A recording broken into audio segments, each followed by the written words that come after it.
Check, check, check. 1, 2, 3. 1, 2, 1, 2. Check, check, check. 1, 2, 3. 1, 2, 1, 2. Check, check, check. 1, 2, 3.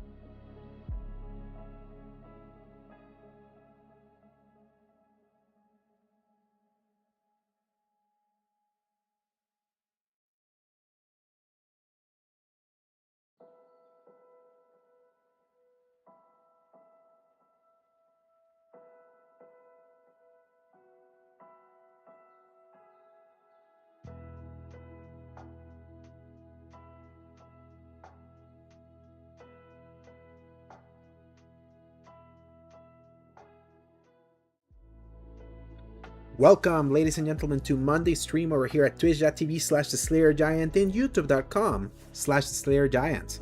It is me, Alex, the Slayer Giant. I'm back again after a sort of a week off last week where I only did one stream, which was on Wednesday. That was due to work-related stuff, and also I was doing a review that's going to be going live on Wednesday. You can kind of guess which game it may be based on some of the games that are coming out this week. Let's just put it that way. And I'm pretty sure that game will resonate with a couple people. Let's put it that way.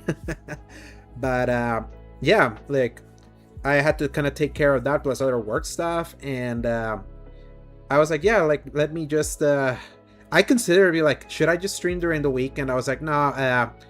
It's not gonna be good streams if I just do it like while I'm tired after the week that I had before. So that's why I was like, yeah, I'll just kick it back up on Monday, especially because this is now like the insanity of this week is finally gonna start kicking in now with the releases, which just for this week it's Metal Gear Solid Master Collection Volume 2, Star Wars Zero Company, and Resonance Plague Tale Legacy. Those three of them are coming literally on Thursday. And one of those three games is going to be the review. I'll let you guys which one. And then it's just back to back. Then the next week is Dawn of the Bloodwalker or Blood of the Dawnwalker. I always keep forgetting. I keep mixing that game. And then immediately after is Onimusha. Then the week after is Wolverine. Like, it's just absolute madness of a release calendar. Actually, no, is it this the next week? Let me check the calendar. So, oh no, 2 weeks after is Insomniac's Wolverine, and then after that is Control Resonant and Silent Hill F and a million other stuff that is happening there in September that I kind of have to take it as it comes. But yeah, like this is going to be an interesting season because over at seasongaming.com we have been getting more and more code access than in the previous years that I've been part of that site. So that's going to always be a fun balancing act, trying to play some of the major releases, but sometimes I will have earlier access to them, and depending on the publisher I will have either the permission to stream them early or not, or I just basically have to review them and then basically show them after the fact. But yeah, let's just say that it's interesting times that we're living in now. I mean, the GTA leaks are happening. I haven't seen any. I saw a few, but I haven't kind of kept up. I'm just kind of waiting on Thursday for the thing to pop up on Netflix so we can all see what they're doing in full HD 4K glory instead of all this how can I say this this cancerous 240p compressed like video quality that's happening there on whatchamacallit, on the social media. So I tell you, it's like this. So this era where you can share so many clips has been so like, how can I say that, like, has been helpful in trying to make games go viral. and exposing gameplay to games. And it's like there's been many times where I've seen a cool clip that has convinced me to get a game more than a review.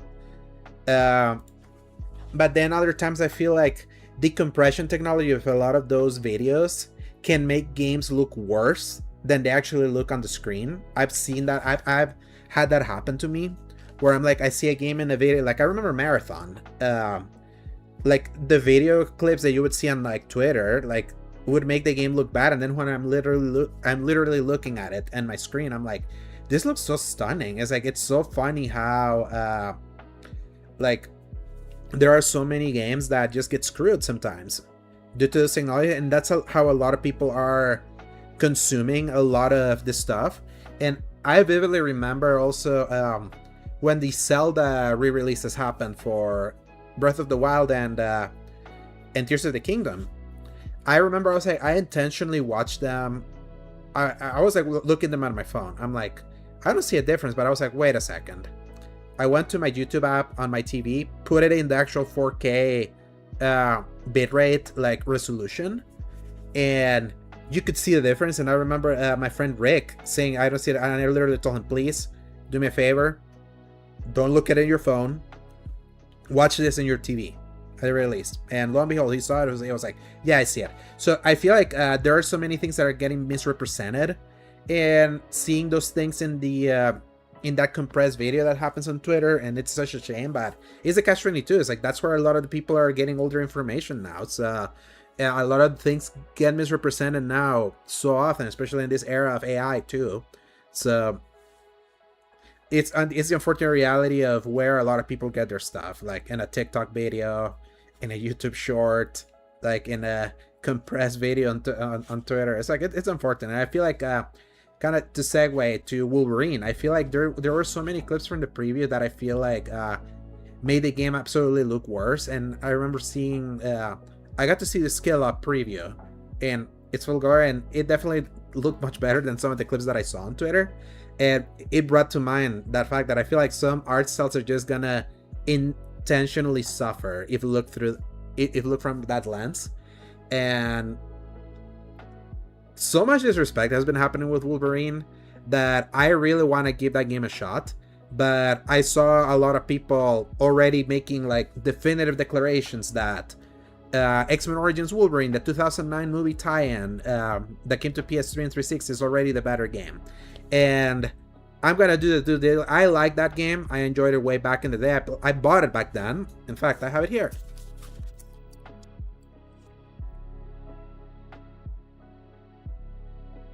PS3 version, and it's this Key Glory.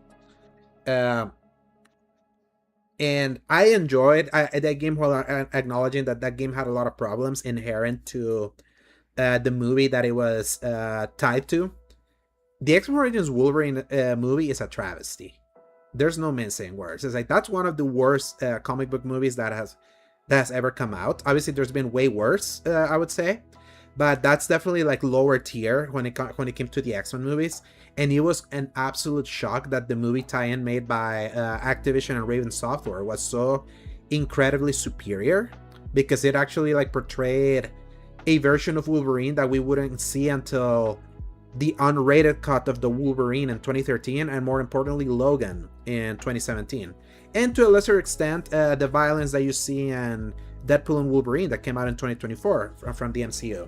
But that was like the first time that in media, I would say, we got a really honest depiction of Wolverine, despite the fact that the movie that it was tied to and it was getting a lot of its plot points from was so bad.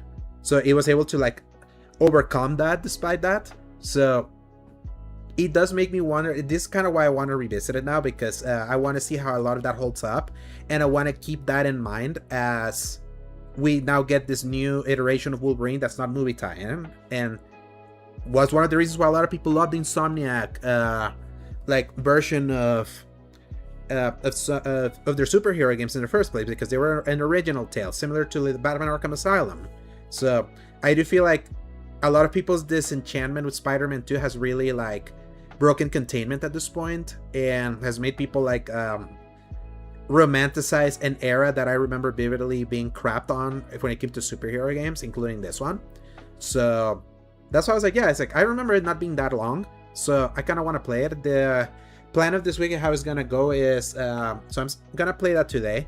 Tomorrow is opening night live for Gamescom, so Jeff Keighley's coming back tomorrow with a promising showcase. He already sent a list of the things that he's gonna be showing. I'm gonna be watching that. I don't know if I'm gonna try to live. I already said that I wanted to live stream the state of play for Phantom Blades Hero last week, and that ended up not happening because some weird settings happened in Prism that I couldn't get it to work quite right. And if I figure it out, maybe I do it, but if not, like tomorrow is Tuesdays. Like those are the designated days that I have now put for the Game Positive podcast that I'm doing with my bud Eric from SG, that I am kind of like co-writing with as I'm waiting for Paul to come back before we can revive the X button again. So we may do a recording of based around Gamescom tomorrow. So depending on how long it goes, we're trying to keep those episodes 1 hour and 30 because we are literally 3 to 4 hours apart, like where I am, which I'm in Mountain Time, and he's like all the way to the East Coast. He's in Canada, so I try to kind of be mindful of his recording time. So depending on that, I will continue playing more of Wolverine. Let's see if we can get this done in 1 or 2 streams. I think it's definitely longer than that, but I'm also going to be playing it on easy because I just kind of want to blast through. Don't want to get stuck. And on Wednesday, I am gonna just look at the embargo for the game that I reviewed last week is at 9 a.m. Pacific time, so I should be able to stream that game like no problem on Wednesday. Then on Thursday, I'm still debating because obviously I did Metal Gear Solid 1 the day before my birthday and I streamed it entirely. There's just not gonna be time for me to go through Metal Gear Solid 2 and 3, and 4 is coming out. So the fact that I didn't do any of those streams kind of like makes me feel achy of trying to do a full playthrough of 4. I kind of want to like, based on where we are, I might just do like a let's see how the PS5 version is running kind of stream, and we'll kind of go from there. And then as kind of we go, we'll see what games I'm kind of like in the mood for. I even consider streaming the Modern Warfare 4 beta. I was able to snag a code for that over this past weekend, but again, streams didn't happen. So so yeah, enough yapping. Let's switch over to the good old XMB of the PS3, which this is not possible because I actually went and bought a HDMI splitter to make this work. So it cost me $26. There it is. Which is wild to say, yeah, I'll be able to stream a PS3 game. And I have so many games here in this keeper that I'm like, man, like I could make a couple nostalgia like streams of this. Like here's my beloved Transformers War for Cybertron, which is sequel, like came out a couple days ago, almost 14 years ago, and I have that on PS4. But I would love for War for Cybertron to have become Xbox backwards compatible at least. But and what other game do I have here? Oh yeah, Singularity from Raven Software, the guys that made X-Men Origins Wolverine, and I would say that's probably the last game that they made before they got subsumed into the Call of Duty sweatshop. So, oh, what good memories. Look, it is Little Big Planet, Lair, Heavenly Sword,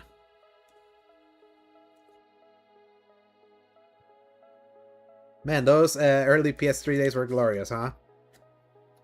I got Ratchet & Clank, Tools of Destruction, and Crack in Time. Starhawk. And by the way, Crack in Time, still the greatest Ratchet & Clank game. Still this day. And better than 2016 and Rift Apart. Let's see what else I got here. Oh yeah, Gran Turismo 5, the XL edition. With all like the DLC like included. And I also had Prologue. Resistance is here. Killzone is here also. And a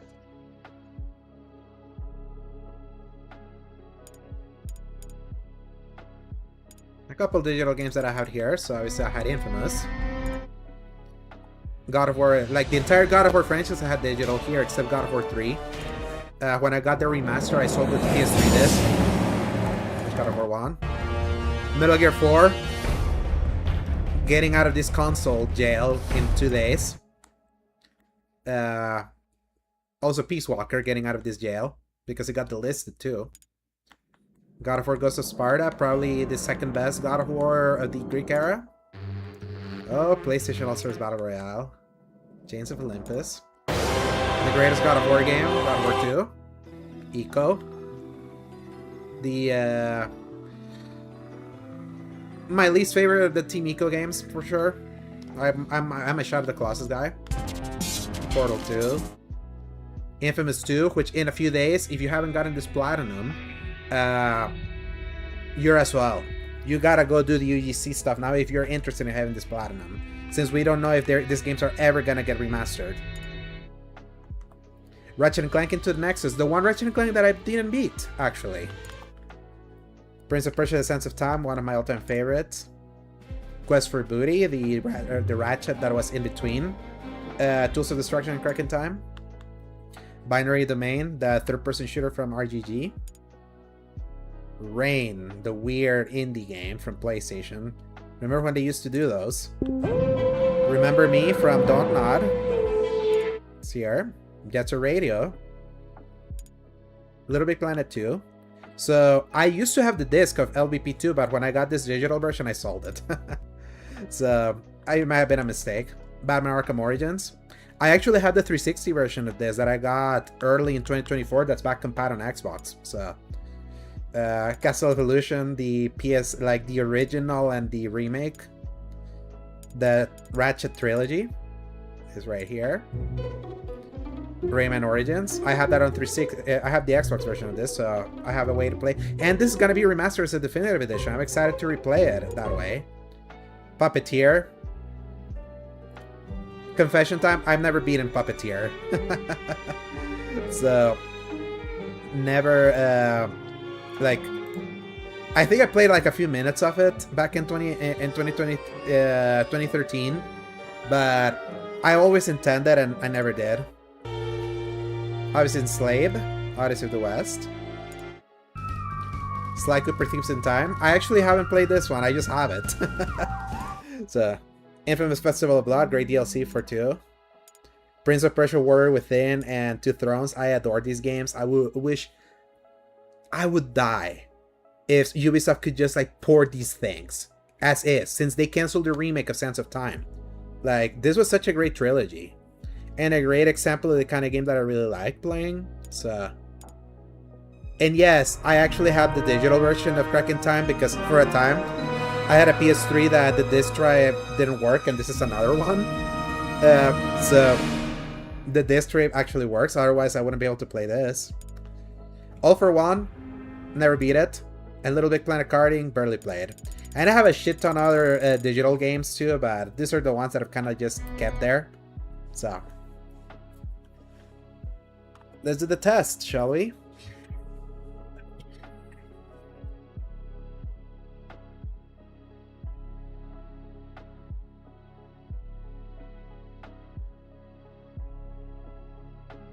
In the disc in. There it is. Let me switch my monitor now.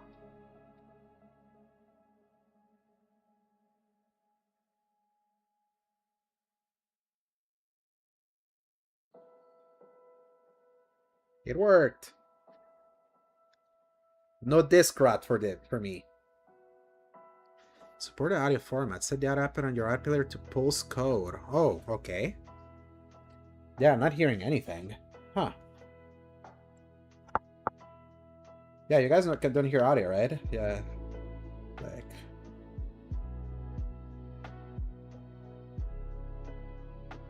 Okay, well, I guess I have to quit the game.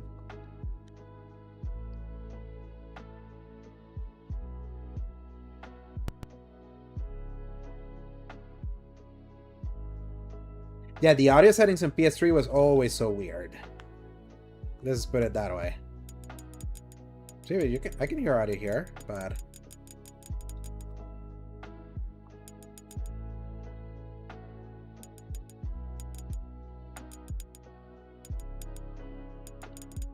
so it was which one that I need to put? It's not this.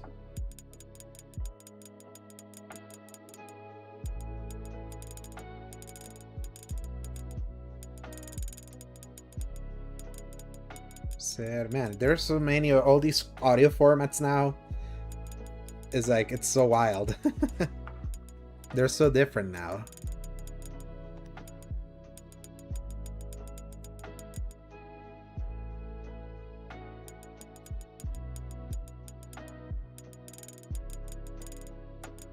Is this a channel 2? Is it like...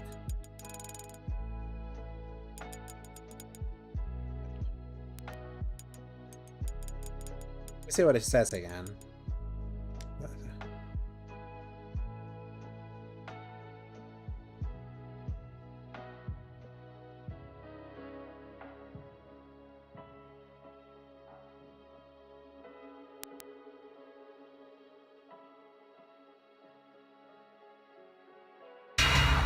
There it is.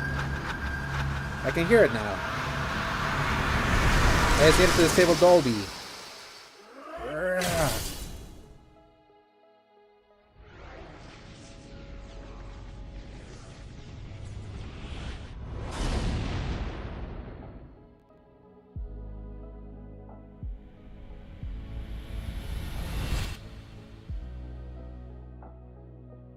'20th Century Fox. Back when they were still by themselves and not owned by Disney now.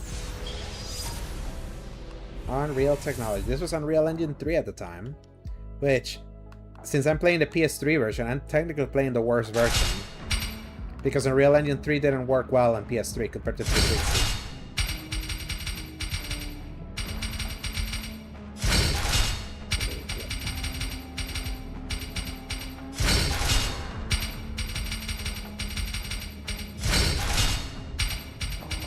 Gonna be using the legendary Wolverine classic, like its classic skin.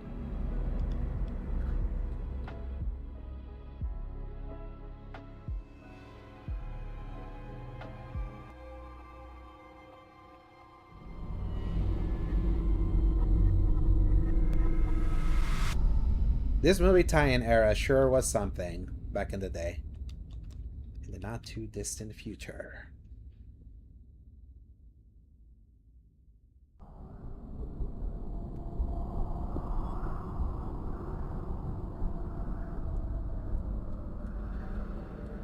I'm the best there is at what I do. At least the people still living after I'm done doing it say that.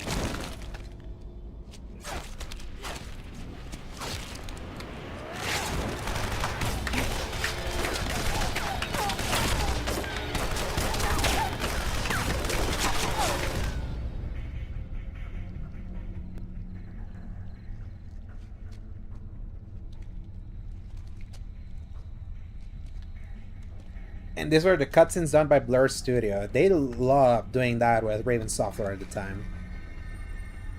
Like Marvel Ultimate Alliance launch, which was the game before this one. Because Marvel Ultimate Alliance 2 was made by Vicarious Visions.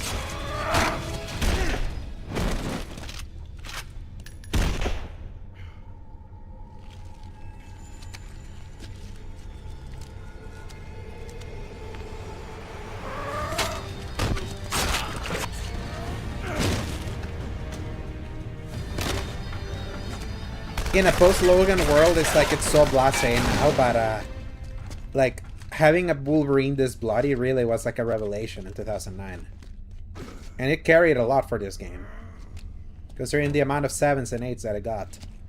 I remember the reviews; it was like 8 out of 10 Game Informer. 7.8 All the IGN, names. and a 7 from GameSpot, I remember.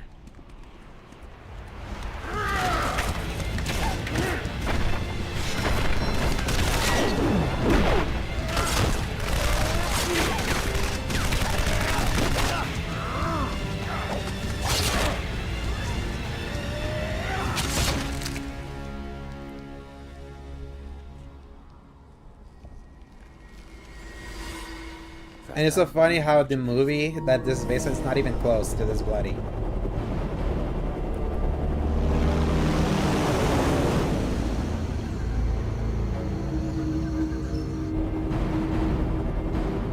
Nervous, meat?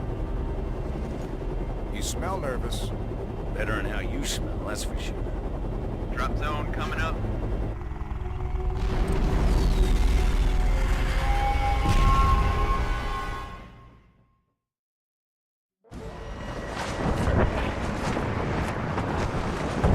See, look how shitty it runs. PS3, baby.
So much screen tearing, all the frame rate. Oh, PS3, you are so shitty, and I love you for it.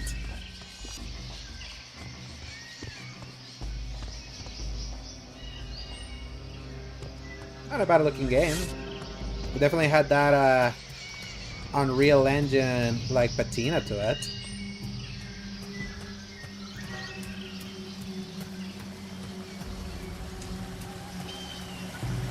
I think there's a decomp version of the PC version that you can get that can run at 60. Because look how shit it runs if you run it on native hardware.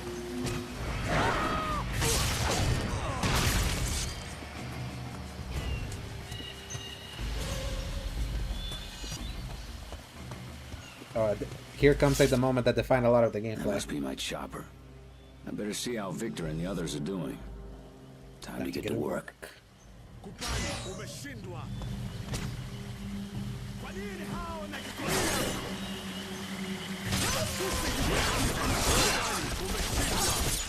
gonna rip you up.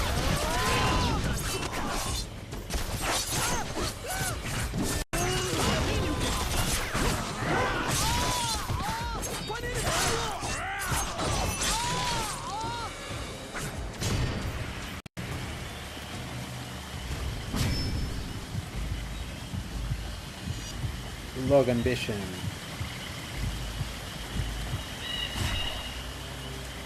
And this was right before, this was May or June, if I remember, from 2009. And Arkham Asylum was that August.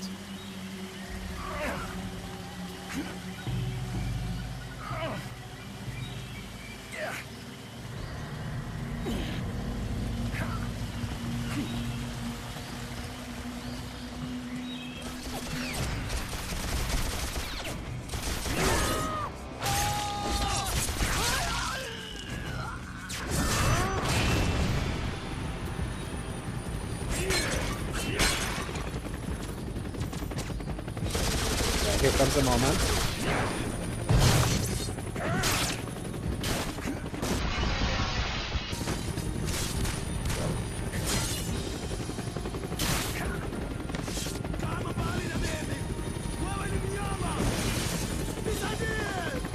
Goodbye, face.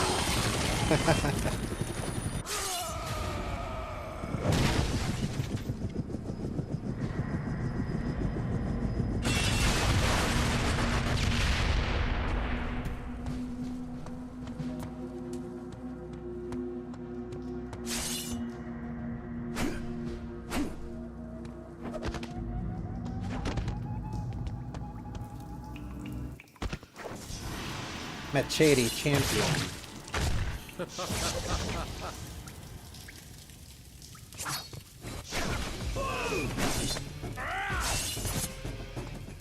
Oh, God.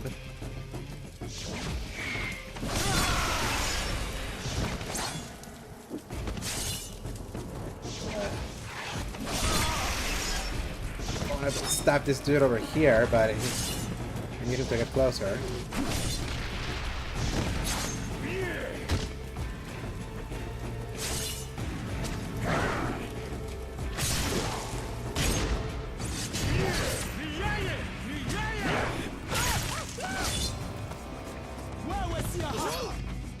Over. There we go.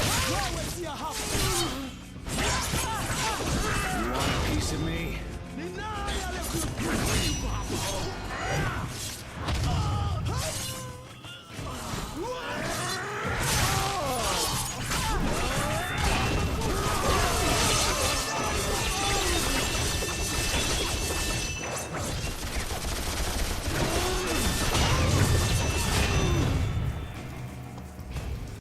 Yeah, what difficulty am I playing? 60?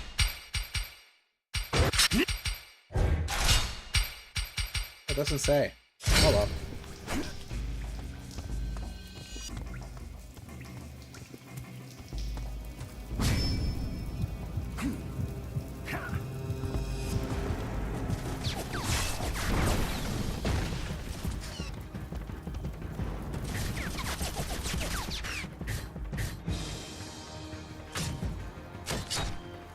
Wolverine, run! You the best they got here.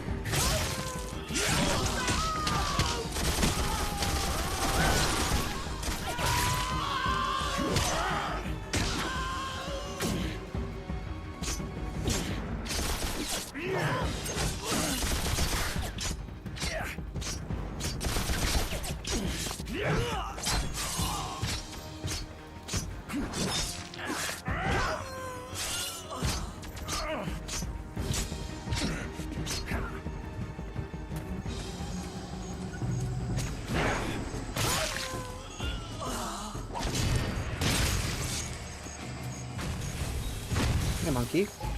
Goodbye, monkey.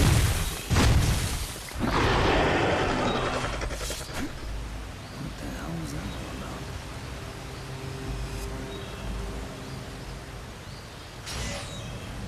Gate Crasher.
Checkpoint reached.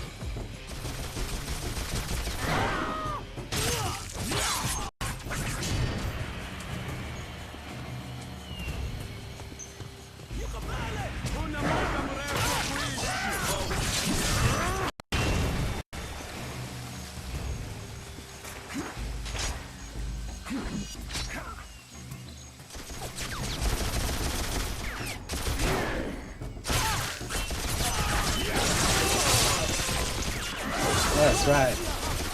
You can pulverize him with that move.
Kituo, chukua.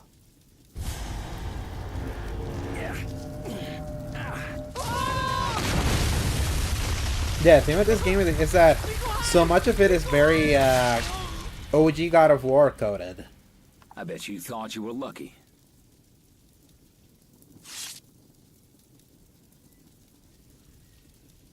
This is Logan, checking in.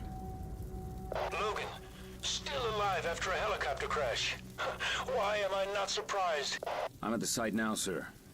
The pilot's here, but he's dead. There's no sign of the rest of the team. They parachuted out but got scattered. How's Victor, sir? Your brother's fine. Rendezvous with him at a temple north of your position. You two will rig that area with the C4 he's carrying. Hey Nissa, hello. Goes for one out.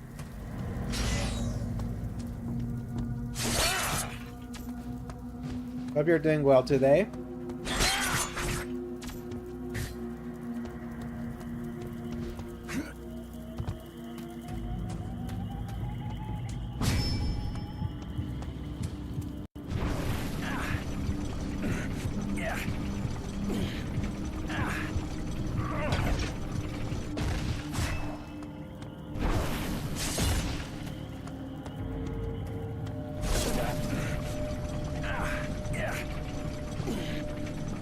Yeah, Raven before they got swallowed by Cod. 100%. Back when they made cool games. Back when they were a real developer and not just another cog in the sweatshop.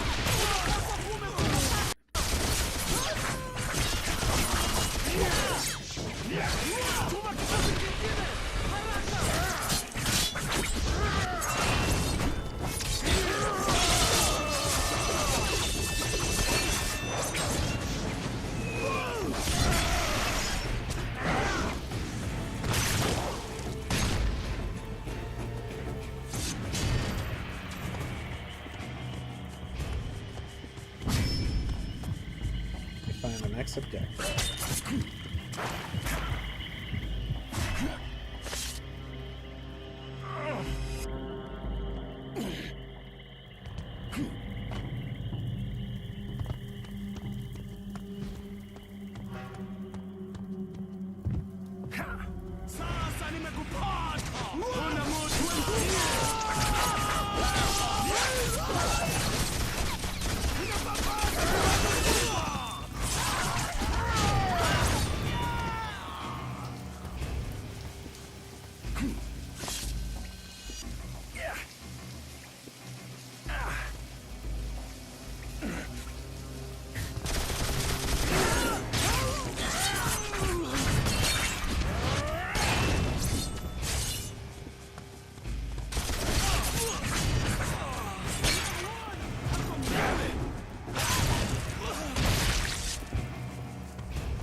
Goodbye, machete guy.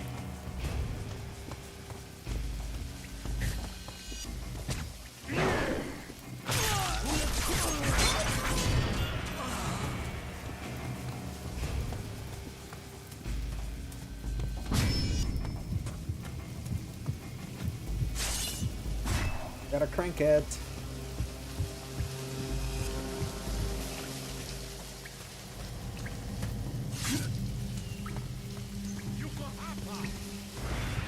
Yeah, this era was just so video gamey. There is that floating crank. Oh, reflexes upgrade and machete too.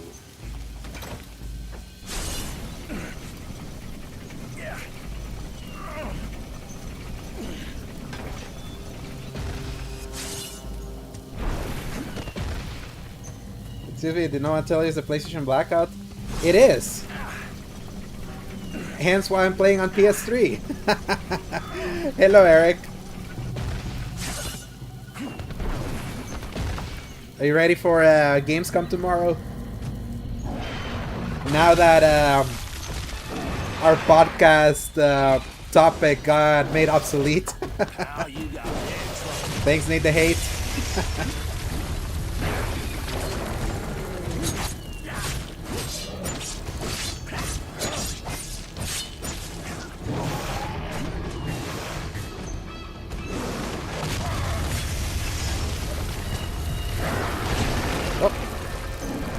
Crushed.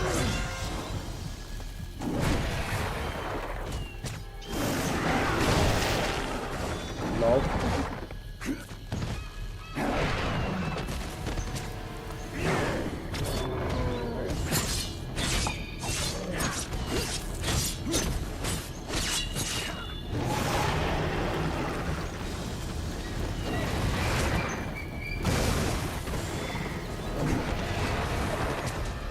Yep. Good old PS3 version right now. Hence why the game runs like shit. It has all the screen tearing.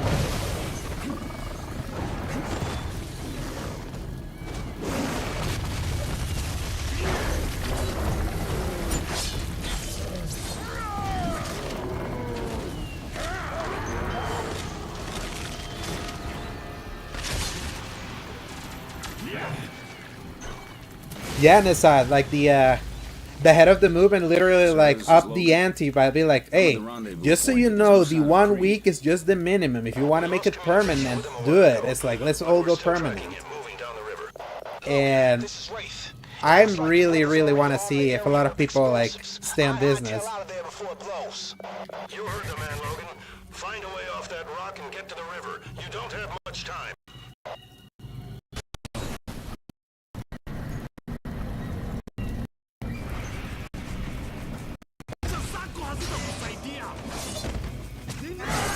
Yeah, like to give credit to Eric is like he's been on Blackout since the moment like the bad news happened.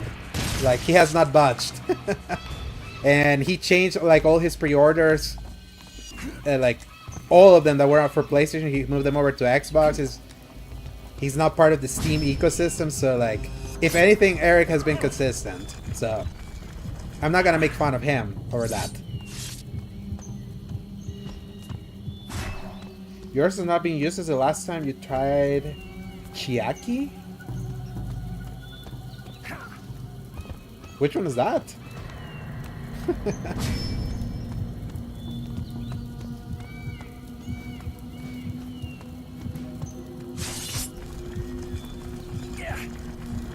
Oh no, yeah, the screen tearing.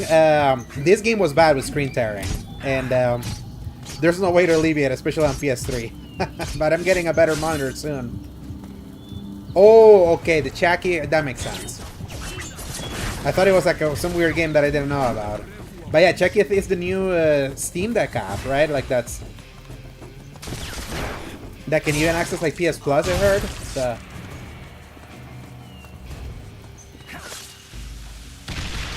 Lol.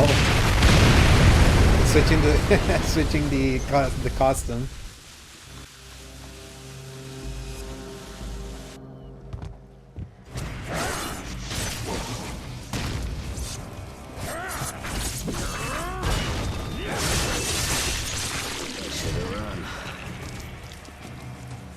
And the hitches are not the stream. The game runs that bad.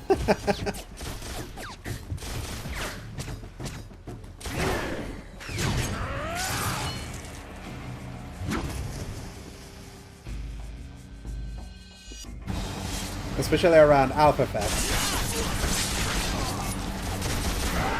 Like, it really hurts the eyes.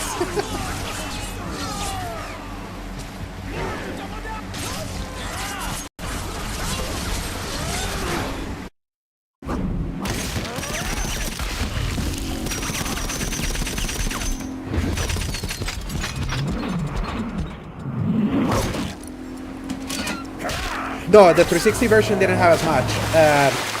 Unreal Engine 3 games on PS3 was really bad. That was like that was a big problem with the engine. Like for the games that used it. Like if you knew a game was like using Unreal Engine 3, by default the 360 version was better.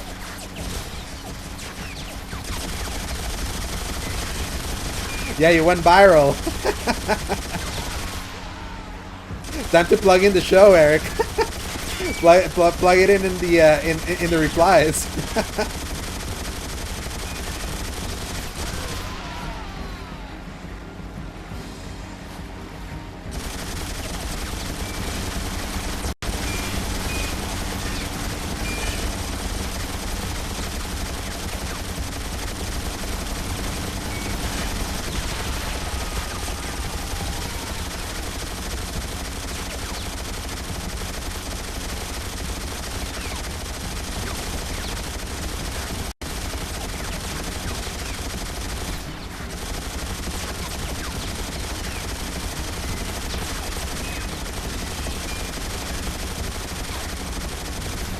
No.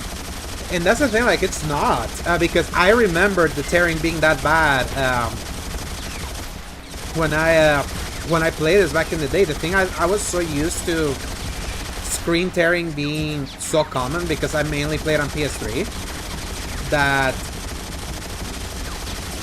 it's like, this reminds me, it's like, yeah, like, being a third-party player on PS3 was that bad. In a generation that used a lot of UE3 in a lot of games. And it was the games that didn't use UE3 that fared better on PS3. Like Dead Space 2 and 3 look basically identical in consoles. And on PS3 you had the advantage that it was all in one disc. So...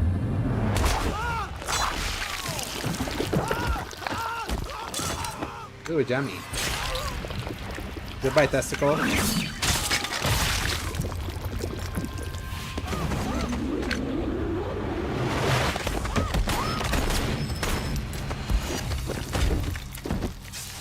Didn't need the help. I was always better at this part than you. Yeah, the killing part? Day's gonna come, little brother. I won't always be there to help you. Don't worry, though. You're the same as me. You just don't know it yet. For the Weapon X. What don't I know? The tale of why the moon is lonely. No, why don't you enlighten me? The moon had a lover.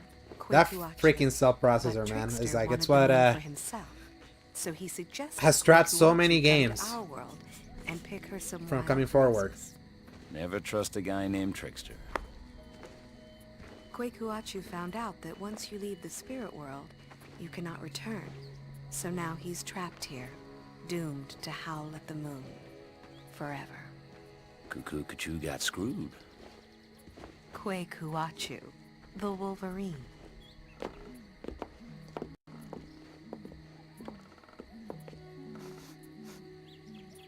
Kayla, run. Don't ask why, just run. But Logan... Go!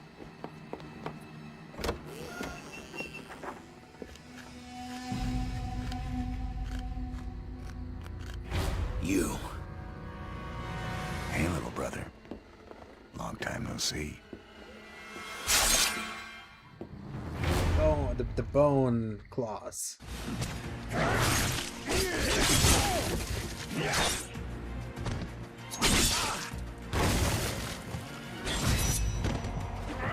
Getting sloppy, Victor.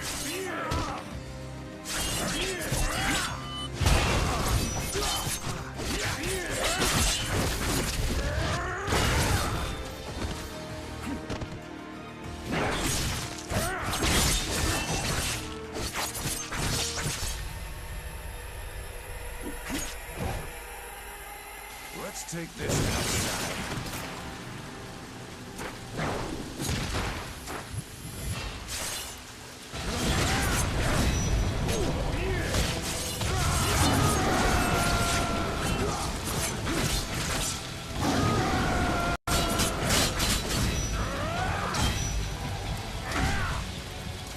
Easy. It's technically New Game Plus. Logan, So. be careful!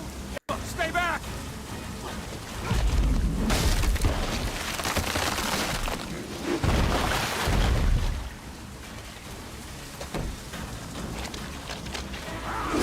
Oh yeah, like immediately Nissa, the first thing that the Wolverine game was compared to, like when it got re-revealed in 2025, was this game. Like,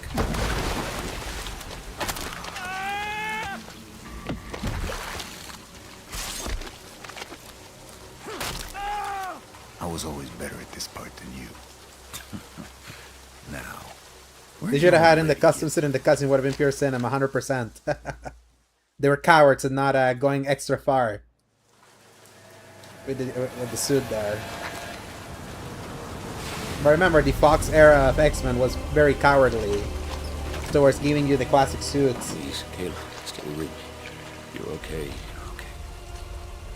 No, Logan, she isn't. Stryker. I came to warn you. You knew he was coming? Victor's appetites were becoming too public. We had to confine him. He felt betrayed, went AWOL. Said he's coming for all of us. So you didn't come to warn me. You came to save your own ass. He killed Wade. You were supposed to be next.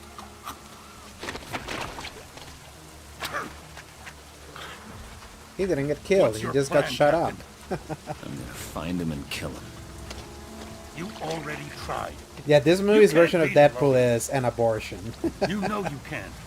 But shutting there is up the another merc with a option. mouth. And I love I that can it's give you become the a tools to defeat him. it's become a I meme can even in the promise Deadpool you movies. 2 things. You will suffer more pain than any other man could endure. Your bones will be coated in adamantium. When we're done, you'll be able to withstand anything, even Creed. Where did you find him? This box is more important to me than his life. Don't even think about that. Stand down, Captain. My brother, my responsibility. At my command. The operation was a success, but he can't be trusted. We have his DNA for Weapon 11. Terminate him.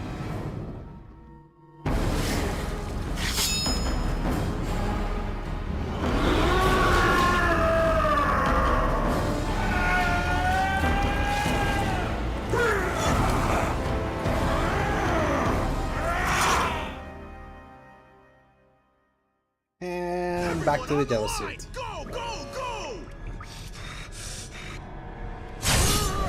Targets contained near Lab 2. All units converge.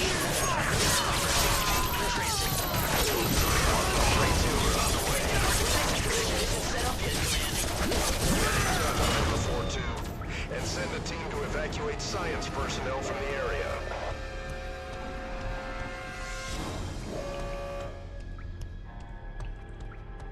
It is so funny how homogeneous the Unreal Engine 3 look was in this generation. There's a shiny like edge to it that exposes the UE3 look. And send a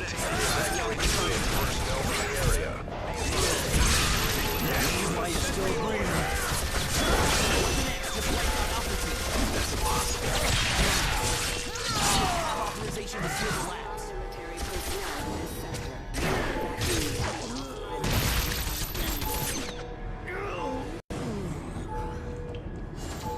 area. Command, the experiment in Augmentation Lab 3 is broken containment, and according to the scientists, it's very dangerous. He's gonna take down the door. Squad, Oh look, the city regenerates just like the new one.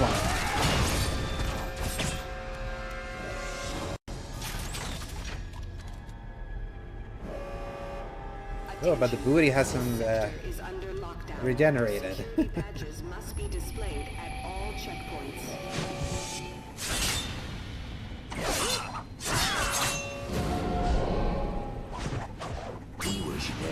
engineered to kill guys like you. Bob, I'm one of a kind.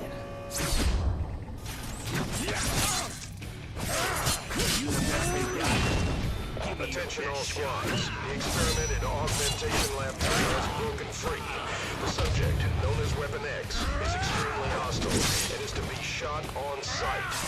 We both know Weapon who's the X best. is to be shot on sight.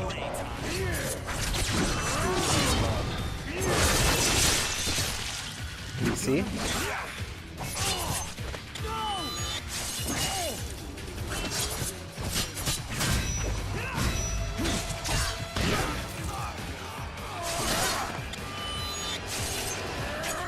That's the what I do.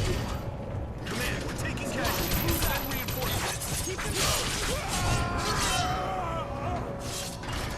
The one thing that I really have to commend X-Men Origins Wolverine that I'm not seeing in the clips that I've seen of the new one is that the dismemberment here is so effortless. Some very expensive equipment.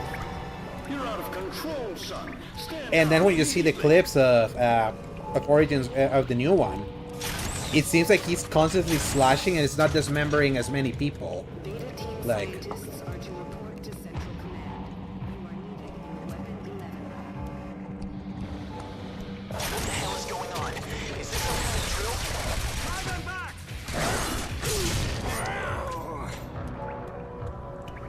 But maybe that's just a preview thing, and then by the time that I play it, it's gonna be different. Military squads Seal the room.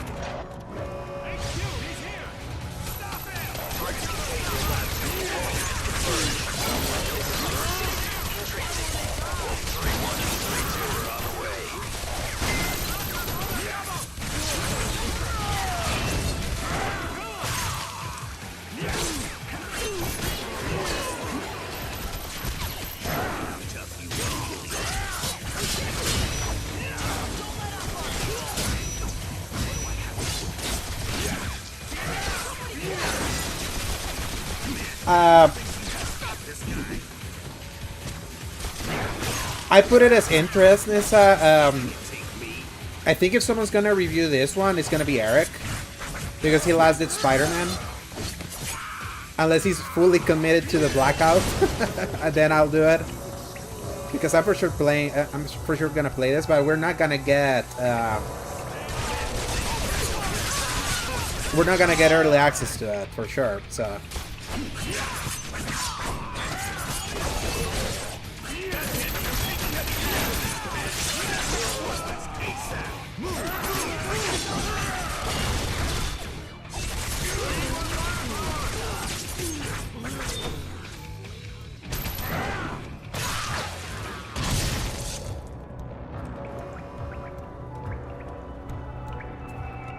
This game's a lot of fun, though.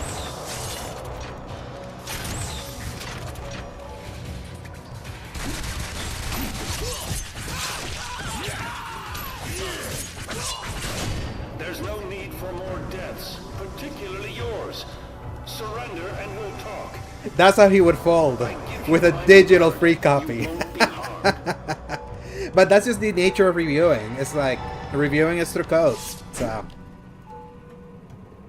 Weapon X is at large. He's in. Tired yet?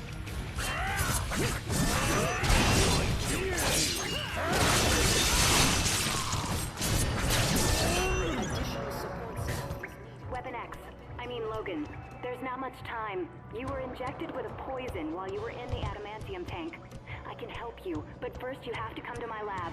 I'll unlock the door for you. And be careful. They've sent ghost squads.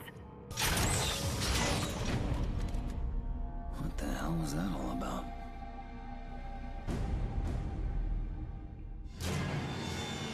Ghost. You even blink and you're dead. Is it code red security status? Your friends used too much cologne. Activating cloak now. Advancing on target.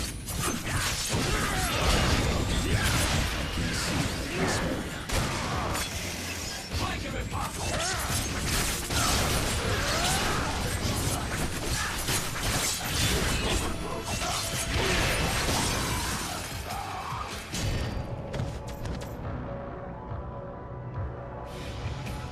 goes in, Bob. Yeah, Sony like basically blacklisted us since we said that Horizon Forbidden West was great by giving it an 8. Thanks, Steve. Yeah. But even though we never get stuff at SE4, like we still have reviewed a lot of their major stuff, and it has scored pretty highly. That's kind of like the irony. Like Ragnarok, Steve gave a 9.5. I gave a 9.5 to Valhalla. Yote got a 9.5 from Stacy. Spider-Man 2 got a 9.5 from Eric. Astrobot got a 10. So Concord got an 8 from us. So you're welcome, PlayStation. Thank you for blacklisting us.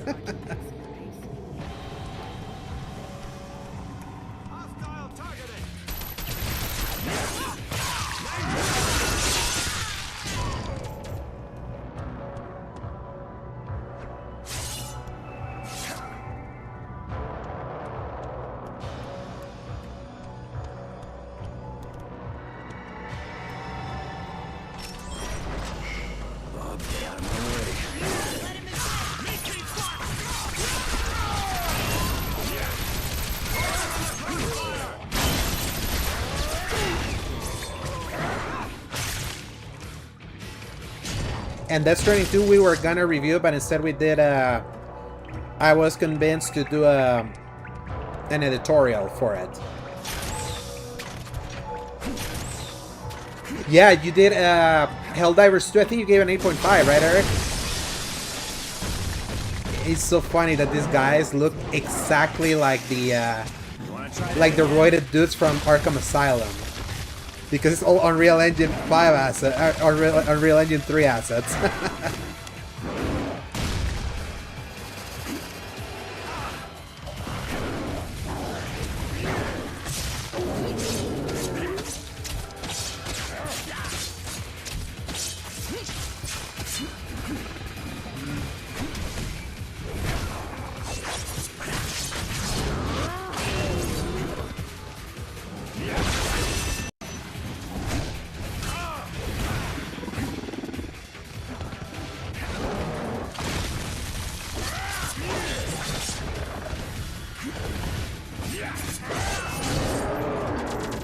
Should have stayed out of my way. Targets contained in Lab 2. All units converge. This is Viper 6-2 in transit. Wolf 3 out of the way.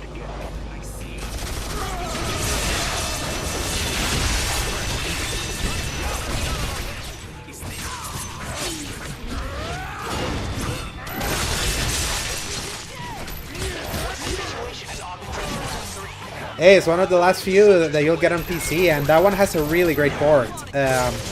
Peter played it on PC.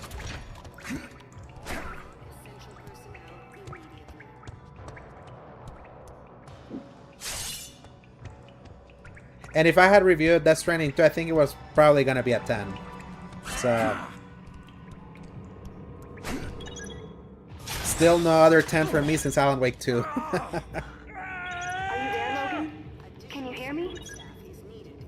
The poison. Who the hell are you? I'm Dr. Carol Frost, and I work for Dr. Cornelius. I think I can help you. What's happening to me? As an insurance policy against you escaping, Stryker had you injected with a bioenzyme. It just activated and destroyed your regeneration and feral senses. I can repair the damage, but you must meet me in my lab north of here. Why should I trust you? Because if you don't, you'll die.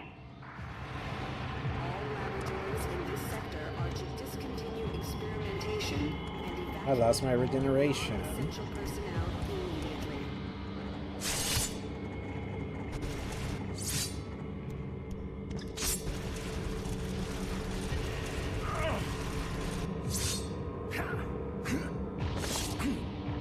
Get into position! Look, it's the Doc crawling from Arkham Asylum. Keep your distance from him. Yeah, 100%, Eric. I think him remaining a second party gives a lifeline to PC. So him never being acquired is always gonna be that benefit. The thing that I'm wondering is with OD, like, did that one eventually like fall under the multiplat like strategy from the last regime? Is it pivoted back? Is it just gonna be on Xbox? Like, I'd be mighty curious. Beta team scientists are to report to Central Command. You are needed in the Weapon 11 lab.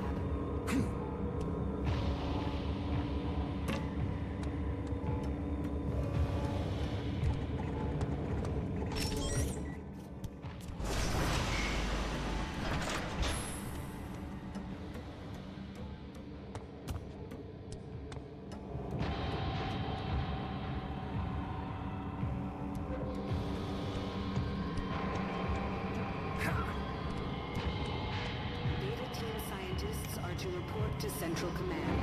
You are needed in the Weapon 11. Needs power cell.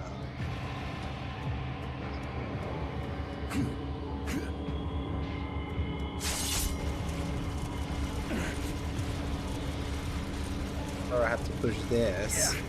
Take the power cell. Yeah.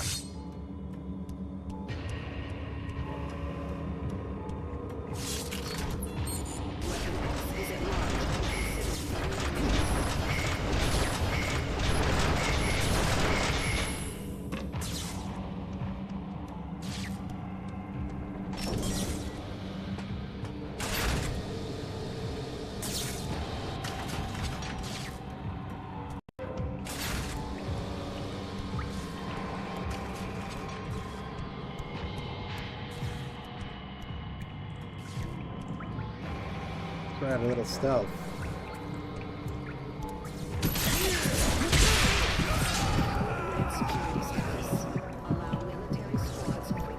Well, failed stealth. All non-military personnel in this sector, evacuate to the Alkali Lake compound immediately. I could see them try to like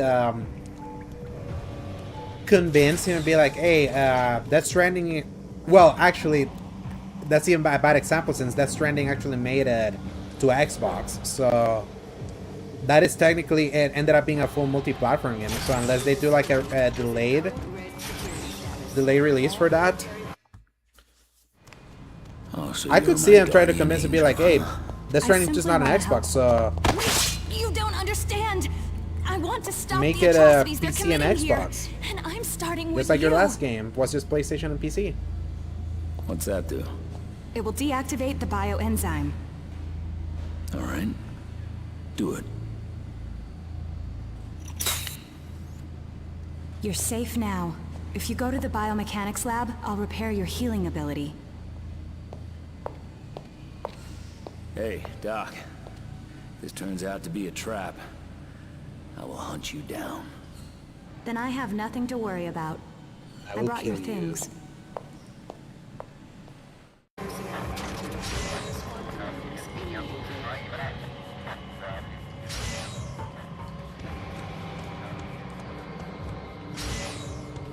Healing factor.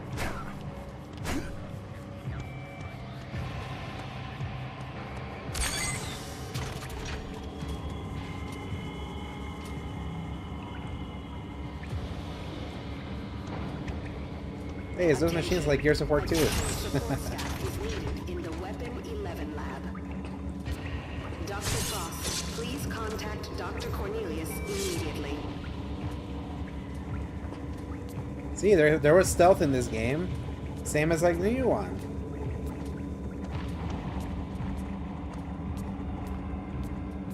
We are in code red security status. All exits have been locked down and are under military control. 100% Eric. 100%. Like, he really, like, the fact that he followed through on the end of the initial deal of Death Stranding 1 to put it on Xbox, like, right on the dot, really tells me, like, at his core, he really just wants his thing everywhere. Now, who published the PC version of 2? Because obviously 505 publishing the PC version helped. One come to Xbox. Was it Sony that published the PC version of 2? Because if that happened, then unless Kojima like twists their arm with that one.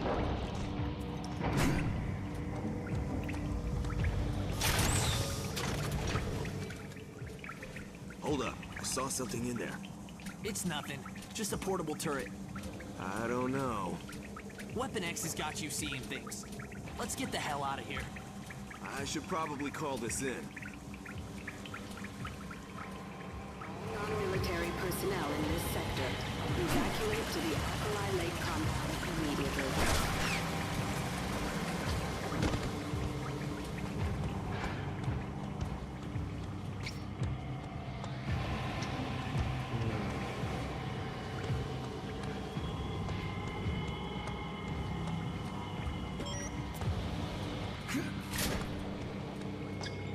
Attention. This sector is under lockdown. Security badges. Yeah, Nissa, now who published? Like, because obviously there's developer and then there's publisher, so... PlayStation and Kojima System as co-publishers? Okay. Oh shit.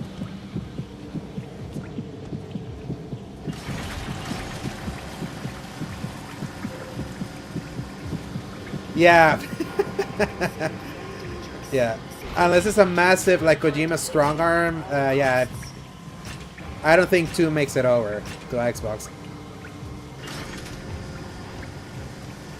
Thankfully, it made it to PC.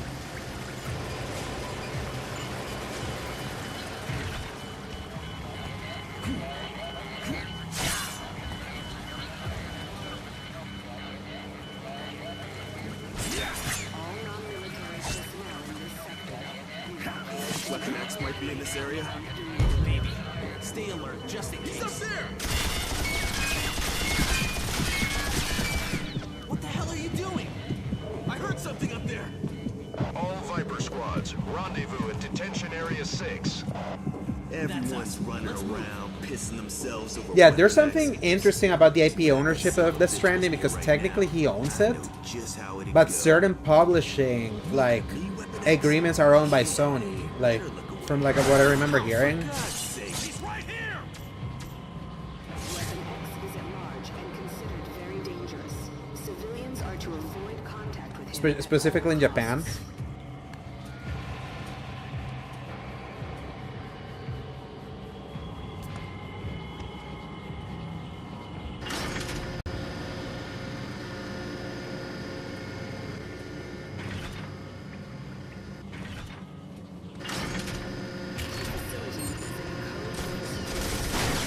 Allow military squads quick passage through the hallways.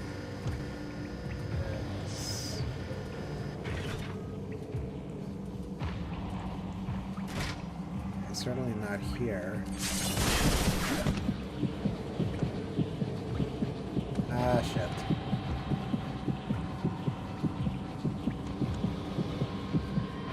Warning, there has been a breach in experiment containment. All civilians in this sector... Right, Eric. I'll see you tomorrow. Let me know like how early we can record tomorrow.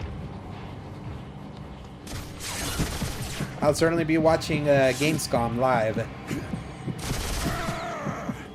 Yeah, that was a mistake. Yeah. I do love that if you die here, it's you've been captured.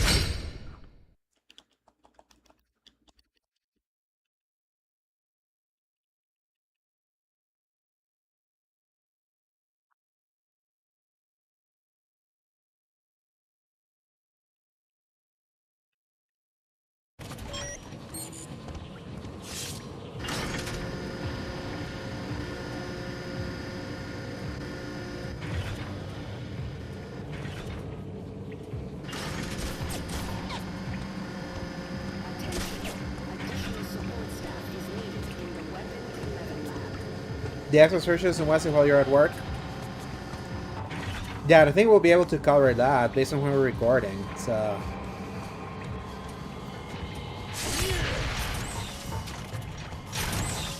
since we're doing Tuesday, so...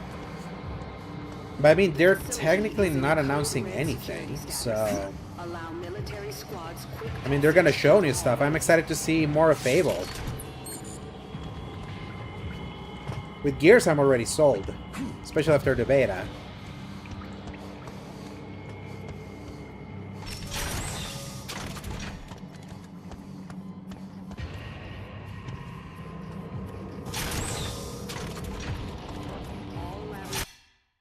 There's not much time. Place your arms in that machine. Restraints engaged. Hey! Relax. This will reactivate your healing abilities.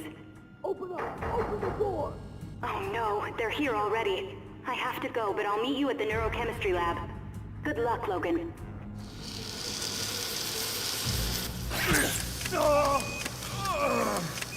Phase 1.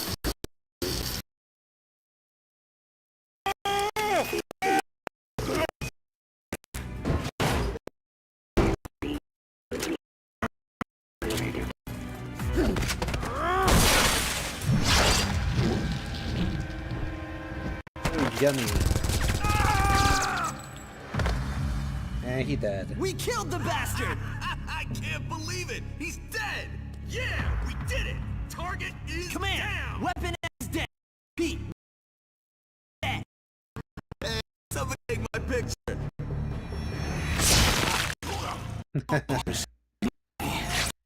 He's on.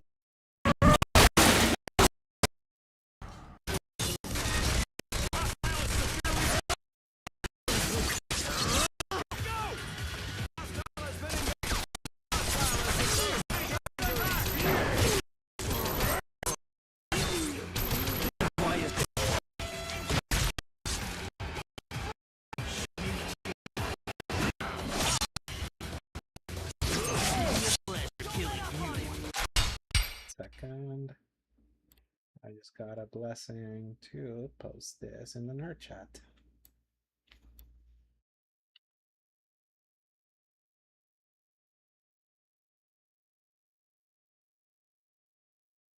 Ali's blessing.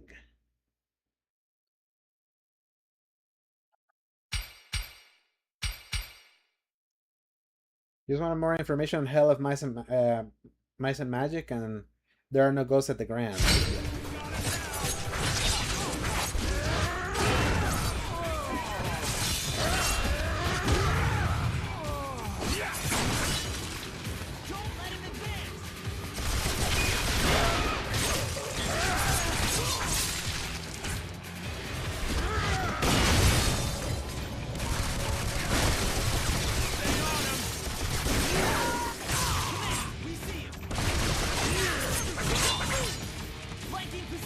That's probably as far as we're getting of announcements on that Wednesday show. If not on Tuesday also. So.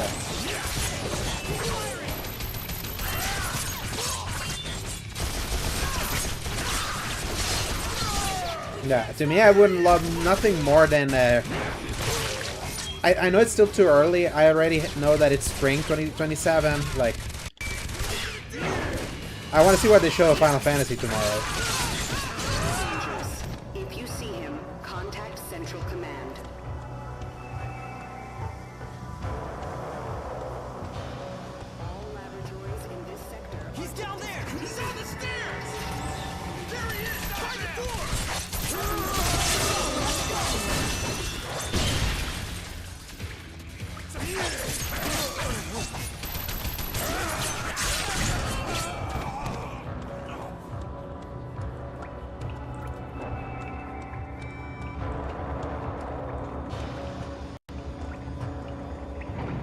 Oh yeah, I still don't have my Pharaoh thing.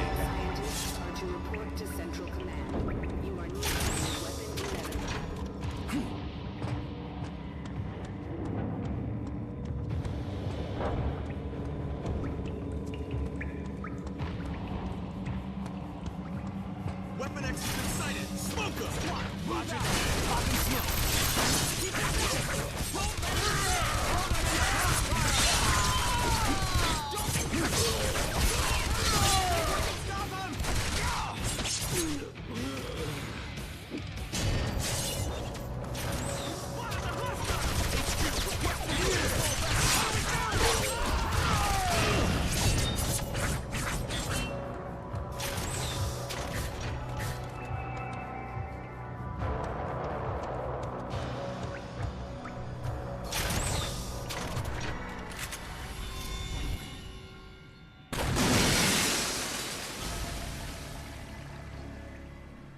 His water alpha effects.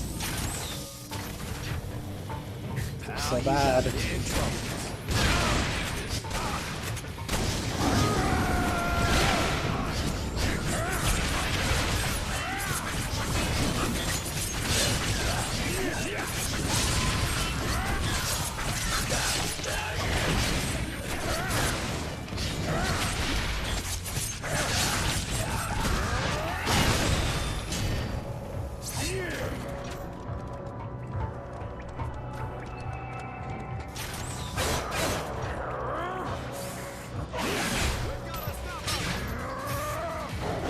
Increased by 5.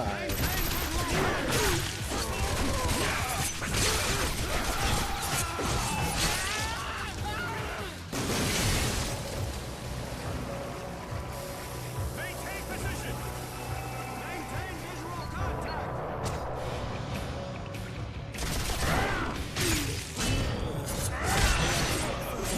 And considered very dangerous. Civilians are to avoid contact with him. Everyone on the line, go!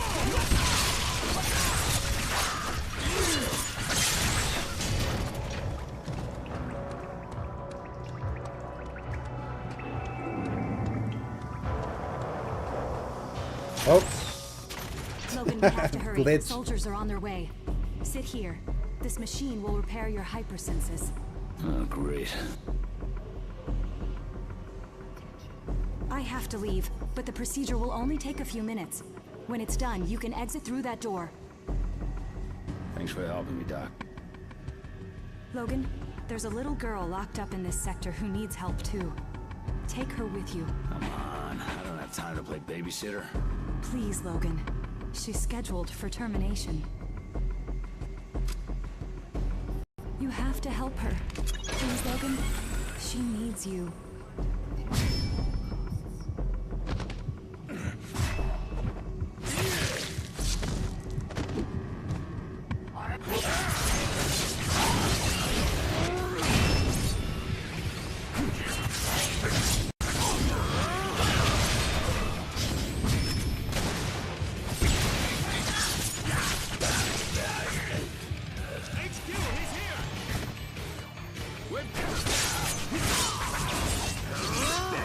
You want a piece of me?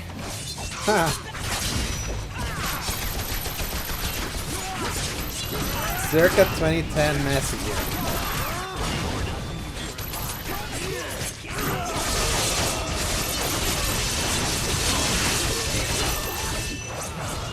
Can I check messages in the XMB? I have to remember. But I think KV like just sent me one.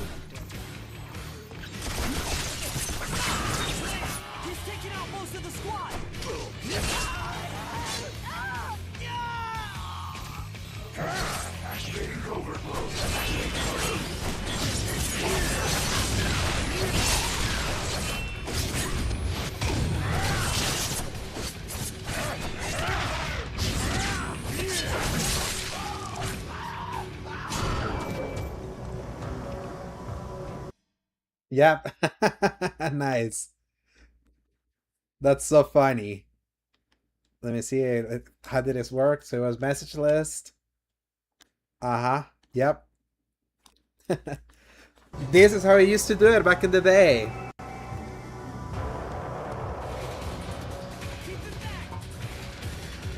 When there was no cross-game chat. The limited XMB of the PS3. Like, in many ways, the PS3 was a piece of shit console. Compared to, like, what we know of consoles now. So, you used aim chat, those were the days.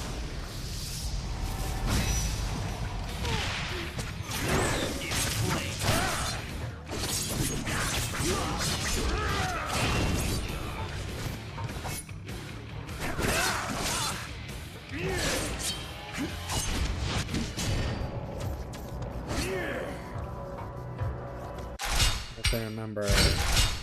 Can I upgrade stuff? Oh yeah, I can. Cloud real heavy damage. Second duration. That. Reflexes.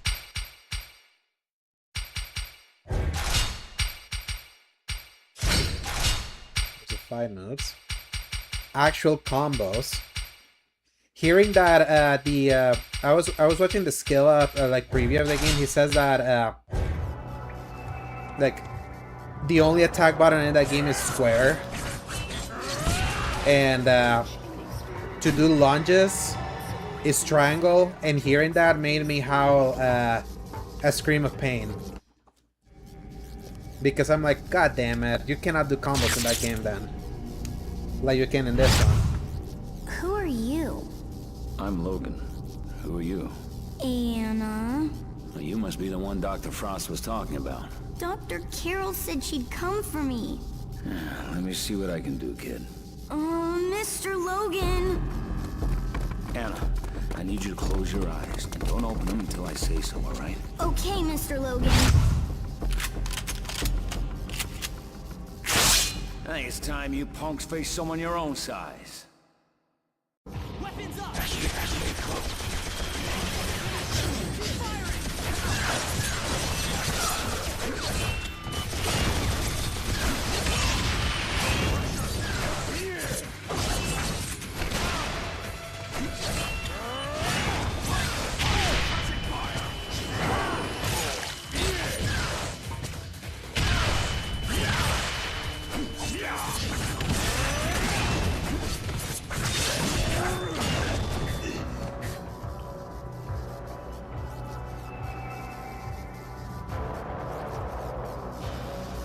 Warning. Weapon X has broken containment and is extremely dangerous. If you see him, contact Second Command.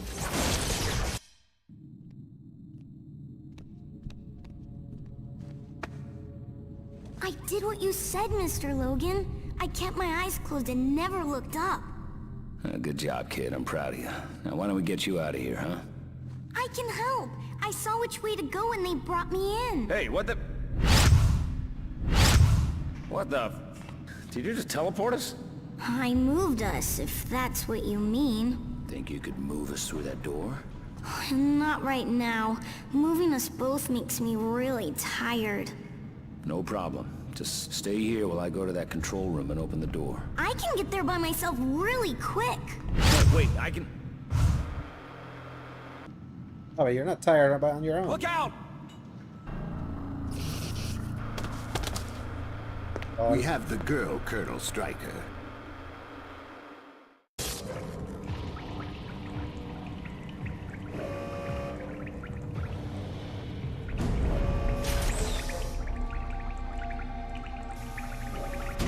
That Unreal Engine 3 pop in.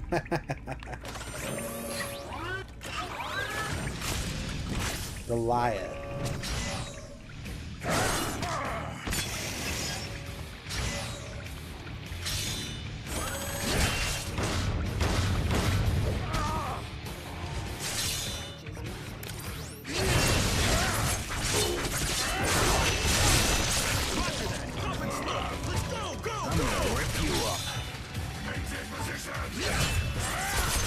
That was the game, not the stream.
happen here. Red security.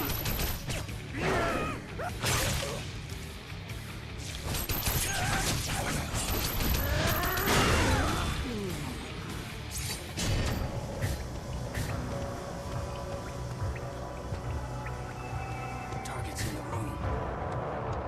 Everyone hold your fire.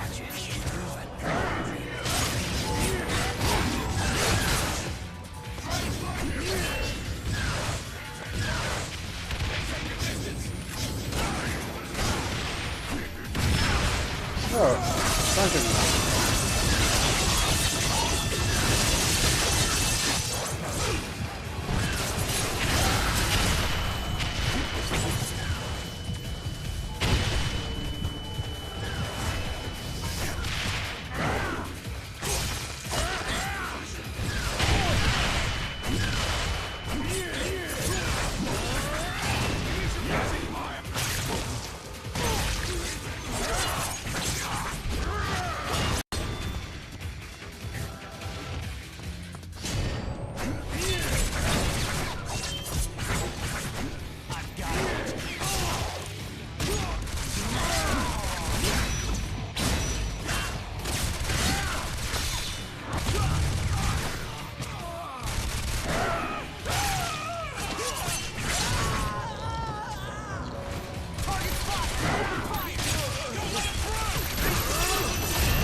Take the girl and leave.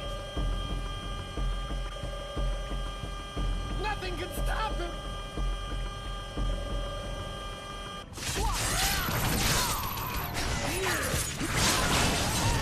Under control.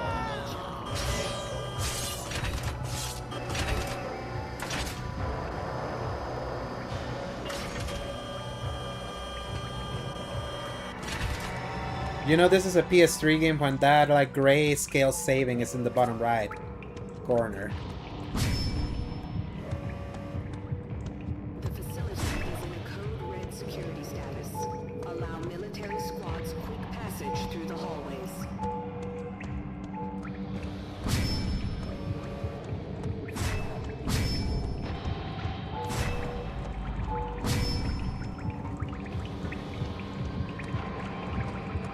Get that beast away from me! Weapon Someone save me!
Warning, Weapon X has broken containment and is extremely dangerous.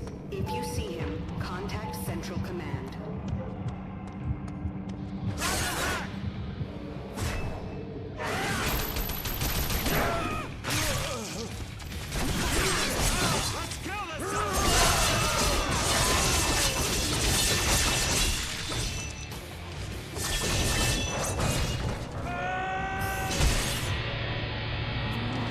You have 9 skill points. Okay, let's upgrade. What else can I give you?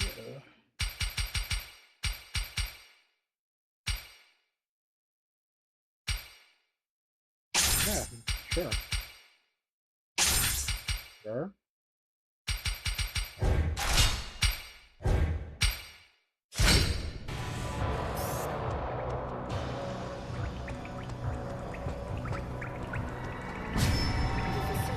Is at code red security status. All Away from me!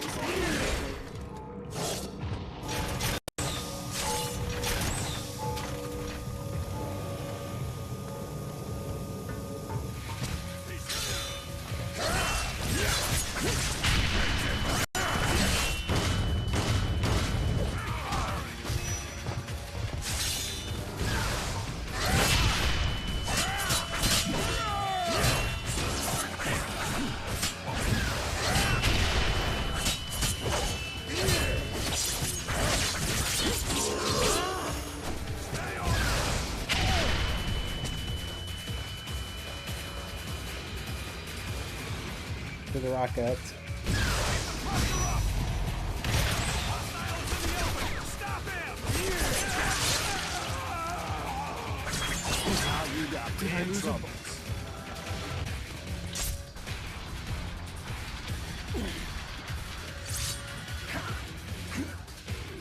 Dangerous. Civilians to avoid contact with him at all costs.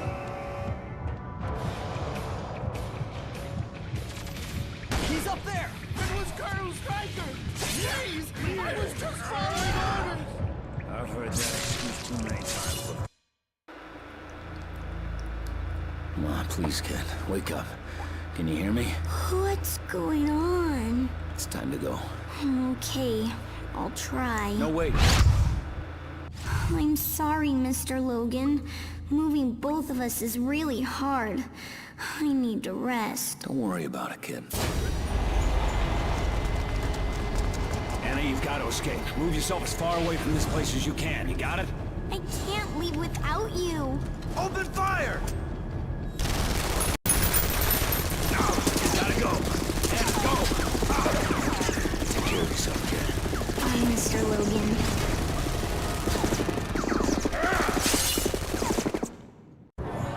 That cutscene quality is so bad there.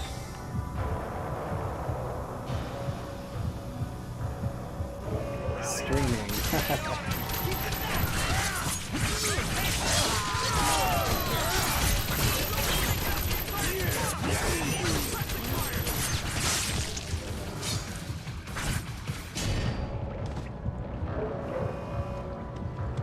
Let's get out of Alkali Lake.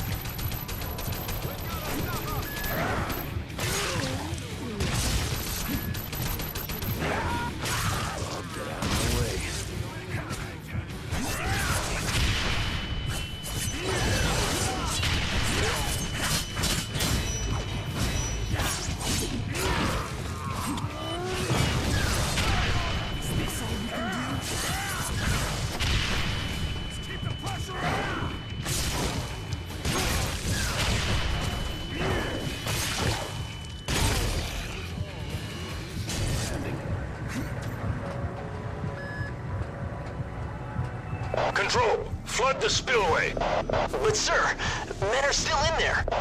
You must have me confused with a commanding officer who repeats himself. Floodgates are now open. Done.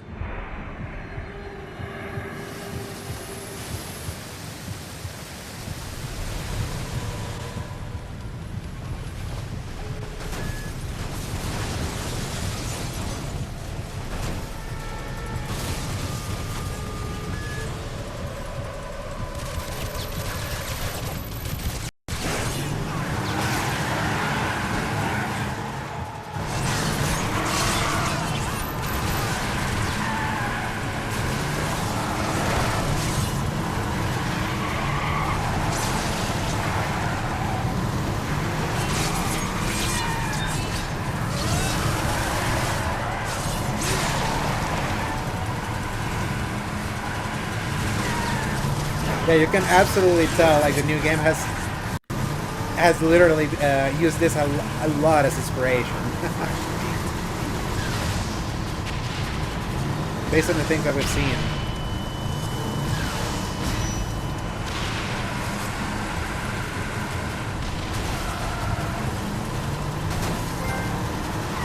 Boomerang. Oh, trophy.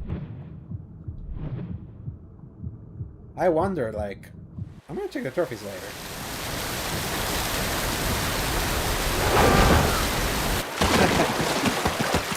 And we are back, KV. And literally right as I got a trophy. How convenient. That thing's like catnip for you. I was a member of the team back then.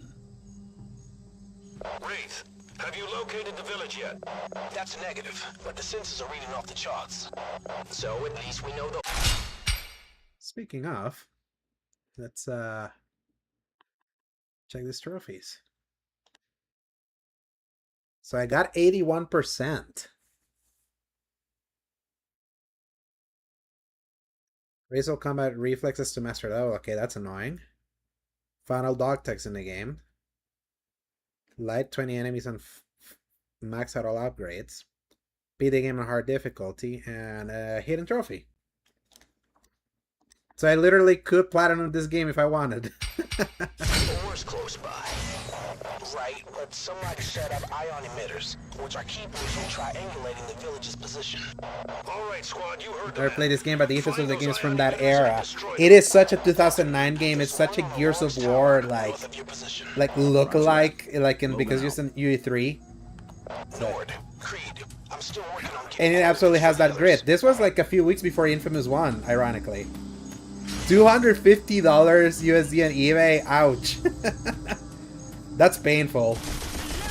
I got this at launch.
With your face.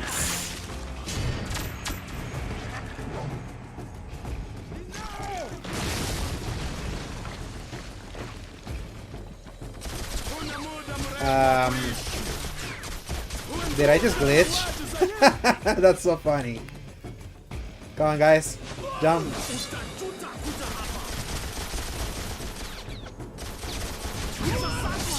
Oh, there we go. Thank you. PS3 era jank. Gotta love it.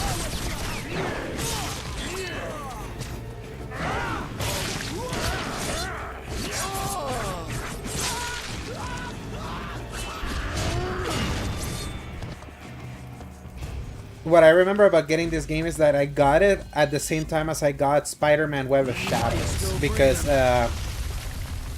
my dad had traveled and he was gonna get me and my brother a game, so I asked for X-Men Origins Wolverine, and my brother asked for Web of Shadows since we didn't get it at launch. So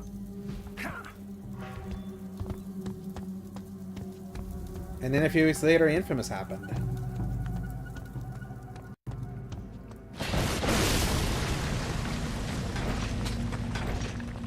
That's insane. Like, those prices have absolutely skyrocketed, because I know that for a fact that those were going for like $60 recently. I wonder if the whole no disc thing has inspired a lot of bastards to just jack up the price now.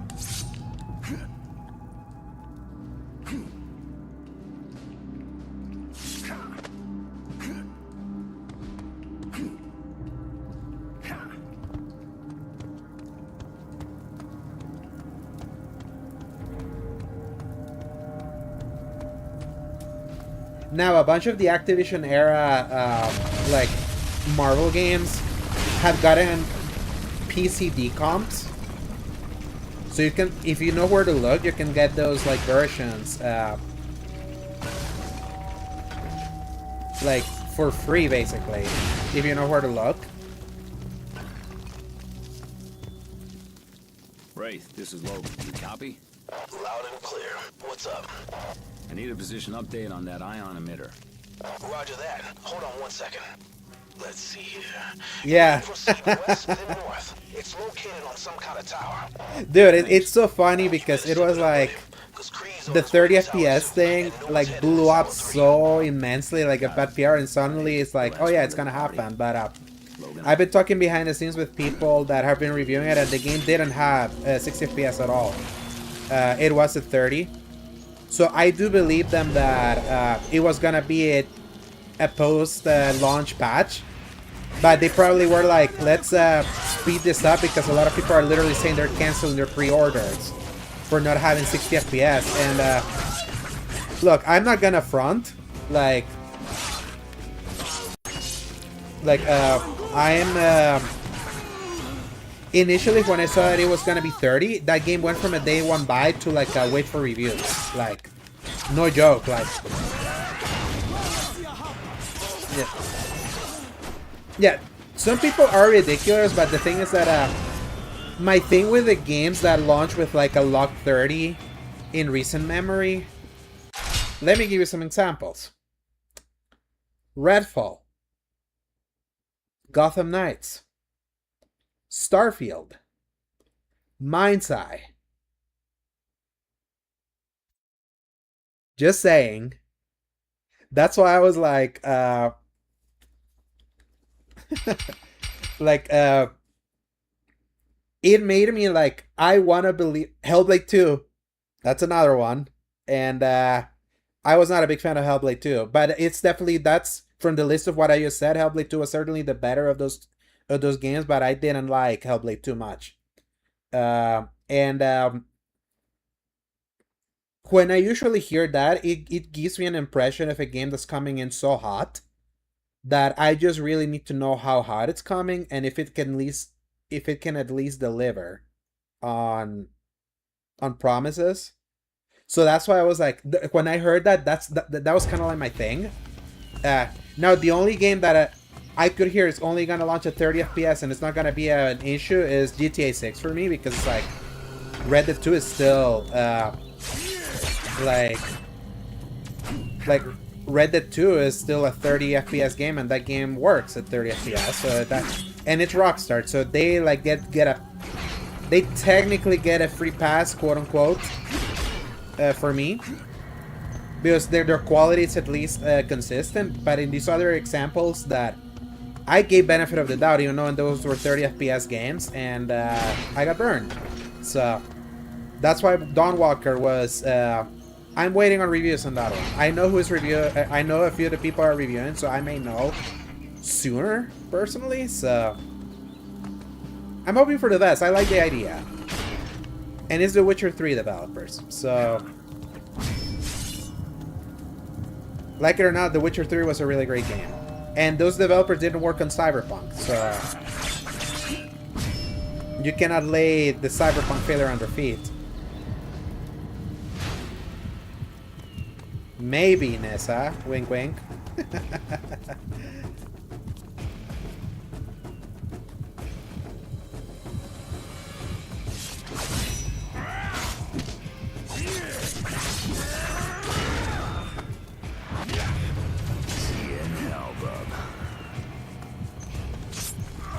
Yeah, former developers from The Witcher, and it's still, and that's also my other thing, Nessa. That's like I've been burned so often with former like a lot of former developers from like big hits. It's been rare for them to release a new game and it's been a similar hit, and like the batting average is so bad that it's like it still makes me wary, unfortunately. So I'm still hoping. I'm hoping this one bucks the trend. The one thing about playing PS3 is that to go back and exit, everything's set to triangle. Yes! Like this one. No, this one, no. This one's circle, actually. But there are a few games that is exit on triangle.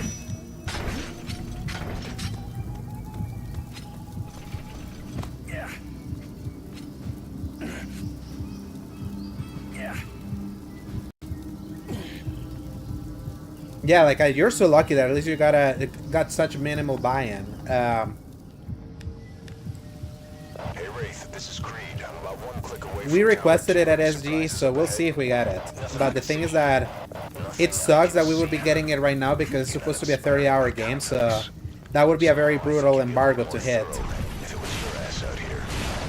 Like, I was very thankful that this game, upcoming game that I'm reviewing, that's going live on Wednesday, the review, I'm thankful they gave us a lot of time and the game wasn't that long either, so...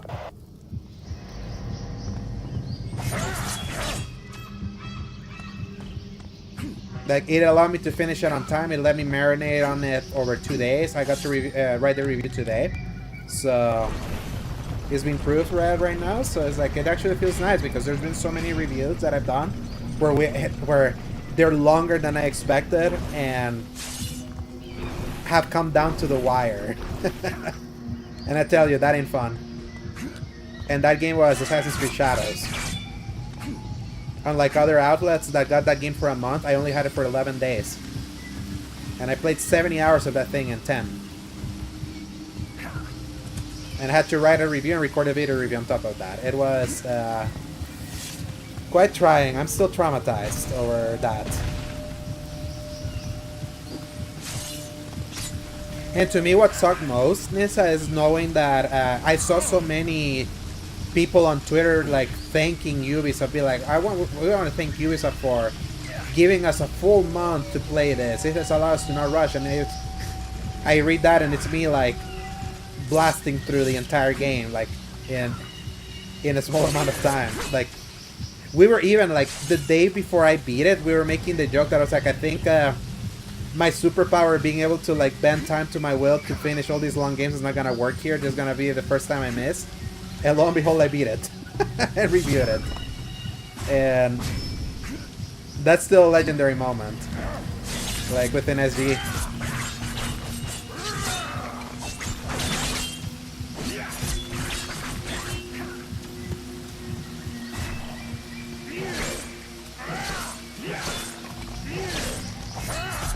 Yeah, and the thing with Jesse Nissa is like, he goes full goblin.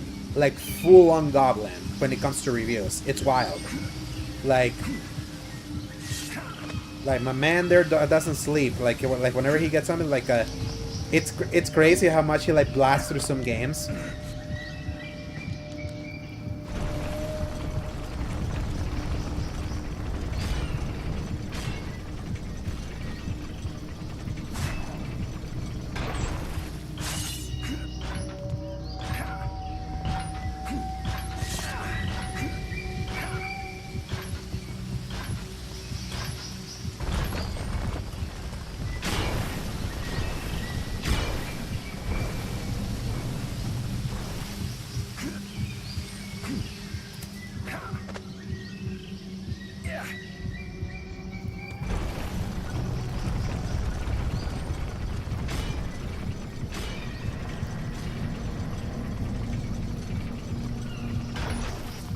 Yeah, it might be him or it might be Arsal. I know Arsal did the VO for the Metal Gear review they just put out. I saw like I saw the credits. So.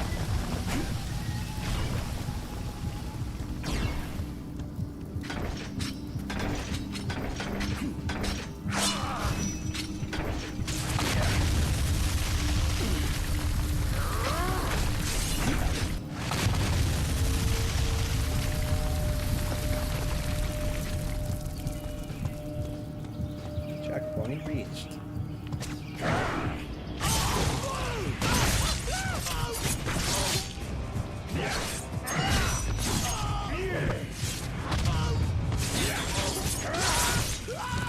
Yeah, it must be someone that John knows since he's in the UK.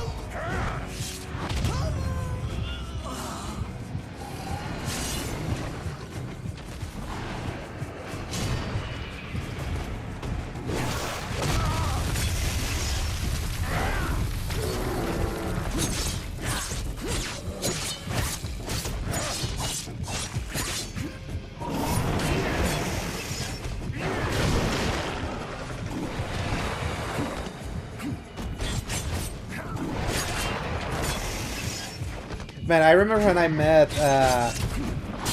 like when I met Jesse at SGF in 2025. We bonded over the fact that Blades of Fire sucked, and we had both reviewed it. So I remember that that conversation really well. It was at Yard House.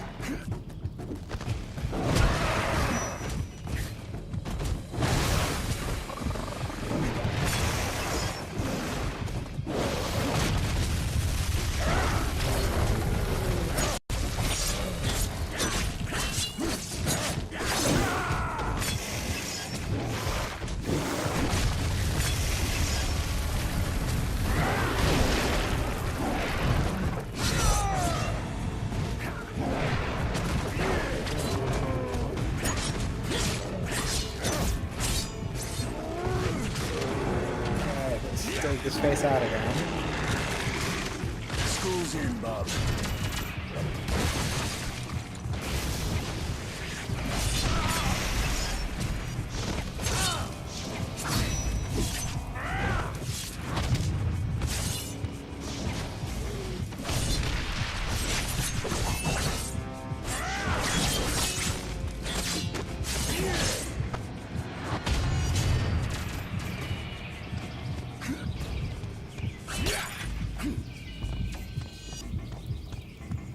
By the way, KB, like, a few days removed, how you feel about the Horizon thing? If you're still here. I still laugh. I laugh to try not to cry at how You the best they got? horrendous, like, they've handled that entire thing.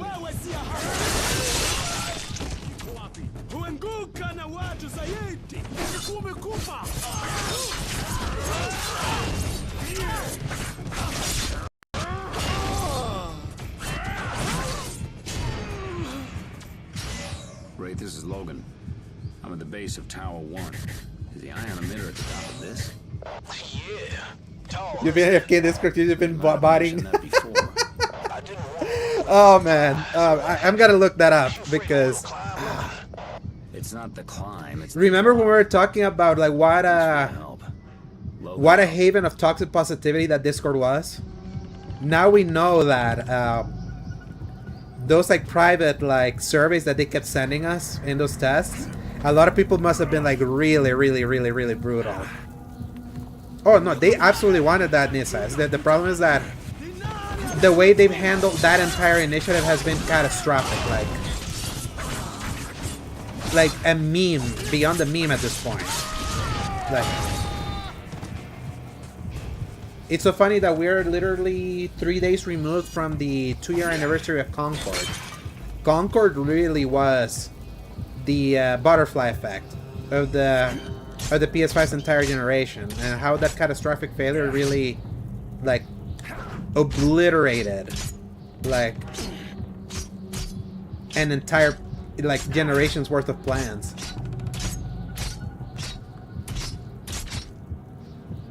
That's the thing, like that crew doesn't care that facts don't care about feelings.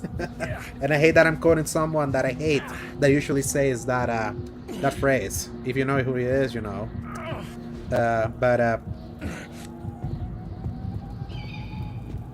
the facts are the facts, and you know what Brad said?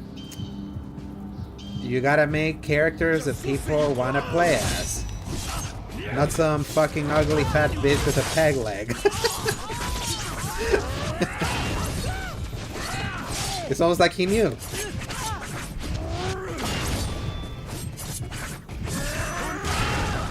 In a way, yes, Nissa. It's kind of like what they're kind of doing with Marathon right now. They're actually giving that game a chance for it to breathe, despite the fact that we're clearly seeing that the market did not like the fact that the market is not like taken to it. They're stubbornly still letting it breathe to try to grow, but it's like it's clear that people don't want that game, and it sucks because Marathon is a good game. But that's usually how live service are. Like, the biggest hits for live service that you see today didn't start as big hits. They grew into big hits. But the problem is that now player counts are so scrutinized, whereas a lot of the big hits were able to become hits without bitches constantly going to SteamDB and looking at fluctuations in player counts. Like, that's how Destiny originally was a success. That's how The Division managed to become a success too. That's how Overwatch became a success. Like, those things did not launch on Steam. They were on their own. Like, it's like it's unfortunate now that like Steam has become so ubiquitous. Like, a lot of people just love like spamming and spamming and spamming Steam like a bad habit.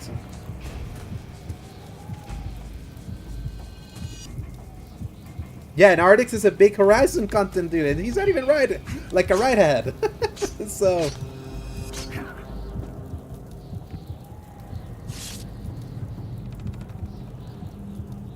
which, by the way, Kiwi, I don't know if you've noticed how much they've changed the character model of the female protagonist for Fable.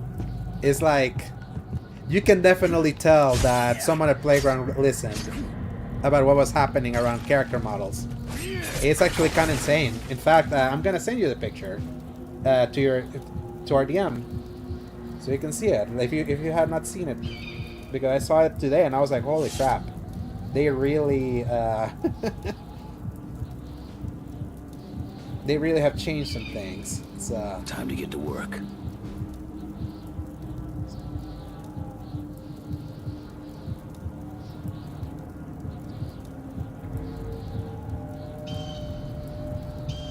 Like, it's actually kind of insane, if I'm perfectly honest, like what they've done with the character model. It wasn't the last trailer they put out, but I had not noticed, and when someone like showed it to me, I was like, holy. Time to get to work. No, it doesn't. It's not even jazzified, Nissa. It's just like, she looks like a normal, relatively attractive female. But not like the jazzified thing that the DLSS 5 thing try to like curse us with.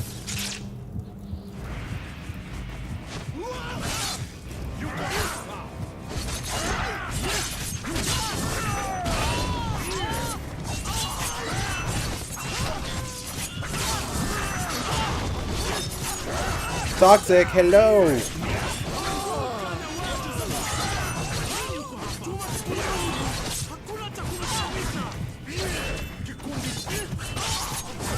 Yeah, I just sent KB the picture.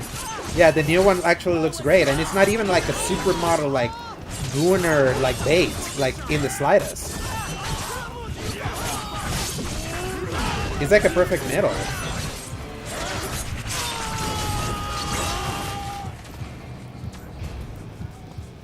And also, from what I understand, it's also part of the character creator, so there may even be a way to probably even do the other model that they had before, but like, it's like, seeing it now is like, yeah, someone actually read the room. So I wish I could show it. Let me see. Like, let me put this in pause. Let me see if it shows. There it is. The one to the left is the old one. This one's the new one. It's like, it's not even jazzified. It's like, holy, it's like, that's a change. So it's like when I saw that, I was like, oh yeah, it's like, someone got feedback. Someone certainly got feedback. But knowing that there's a character creator, there's probably a chance that you can do the old model.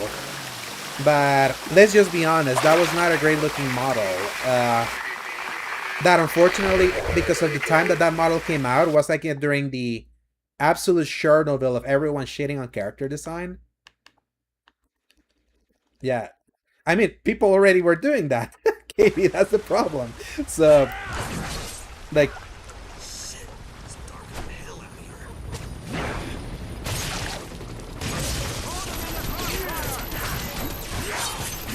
I don't want character models to just be Eve of Stellar Blade. Like, I see something like Marvel Rivals that is like has gone so far up the Gunner route that it's so insane what it's doing. That to me is just too much. But then there's like Overwatch, let's say, but it's like cool but stylized. It's not Conquer. Yeah, from what I understand, and I think we'll probably see that tomorrow or on Wednesday, Nissa, is that they are going full character creator. You can do male and female in that one. So, but the majority of the time early on, they were promoting the female model the first few years.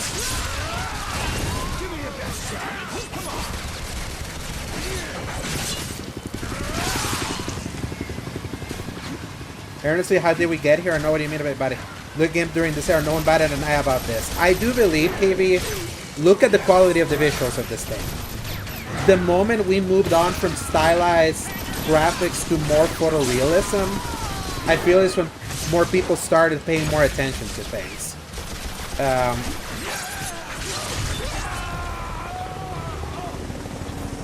Which also correlated, the rise of photorealism correlated with the cultural swings, where obviously from 2010 to 2016, it was very like left-leaning like culture. It was like more conservative. Then obviously you know what happened, how the pendulum swung the other way. So in the post-Gamergate era, I do believe that's kind of like when all of that happened. But why we didn't care during this era was because look how the games looked.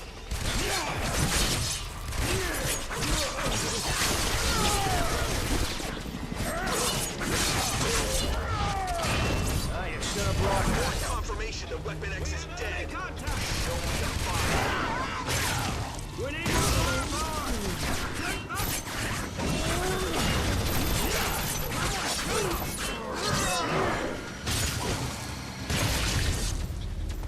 And I was definitely moving away from grit. Like, obviously we've seen videos of the new Insomniac Wolverine. It definitely looks high quality, high production value and all of that. Have you noticed that there's a lack of grit in that Insomniac, like, in that Insomniac version, despite how bloody it tries to be, where it is almost too cartoonishly bloody, whereas the bloodiness in this one actually feels natural? Yeah, like Spider-Man 2 felt like HR was watching the designers make the game. Like, that was the big thing that sunk Dragon Age the Veilguard. That was another game that, when you see the way that it was written, it felt like HR was like present. Like while they were writing the script and going through every line for everything to be like politically correct. It's like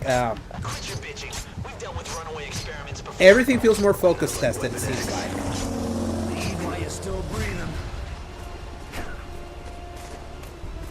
And there was probably a more freewheeling nature to how games used to be made before. Whereas now, because there's higher risk being done, things are now a little too polished.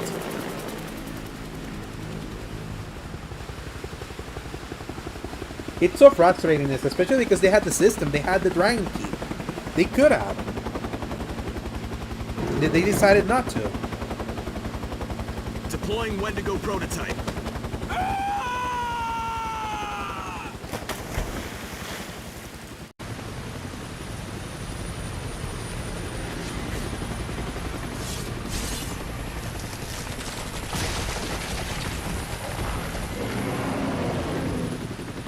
I said it before and I'll say it again. It is funny how this thing looks like the roided up dudes from Batman Arkham Asylum.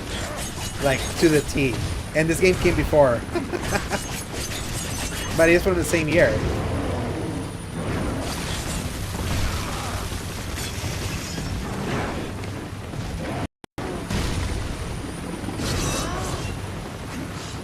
So, there are a few people that do like it, KB. I would say that the honest way to read Veilguard is that it's the most 7 out of 10 RPG.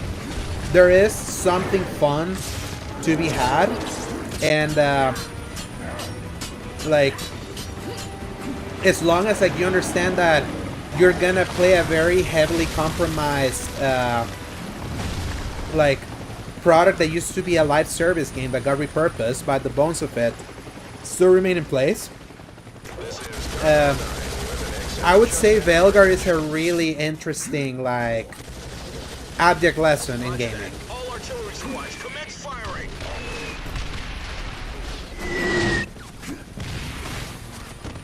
And potentially, like, if Horizon Hunter's Gathering is given the shot, it may even be the next Veilguard in that regard. A game designed as a live service that got repurposed. So that could potentially give you the kind of like an idea if Horizon Hunter's Gathering survives the December milestone, which, based on the wording that they're using, I had to pull up the wording that Naughty Dog used for factions in October 2023 when they were scaling down the project. 2 months later, they killed it. So it's not looking good for Hunter's Gathering.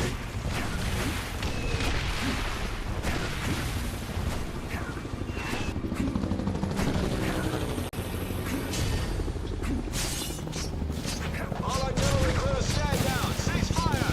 Scan the area for the targets. Scanning. It's hard to make anything out through the smoke, but I'm seeing nothing. Looks like you nailed the son of a bitch. Roger that. Squads, sweep the area and make sure. I don't get paid to think. Now fan the hell out or you're gonna have more than Weapon X to worry about.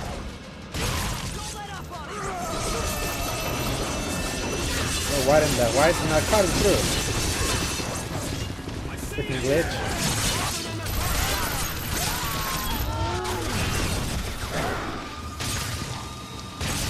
Come on, let's do this.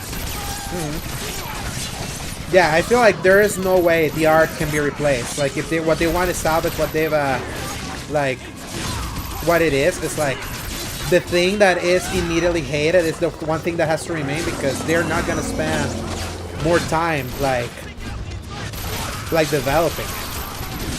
Like,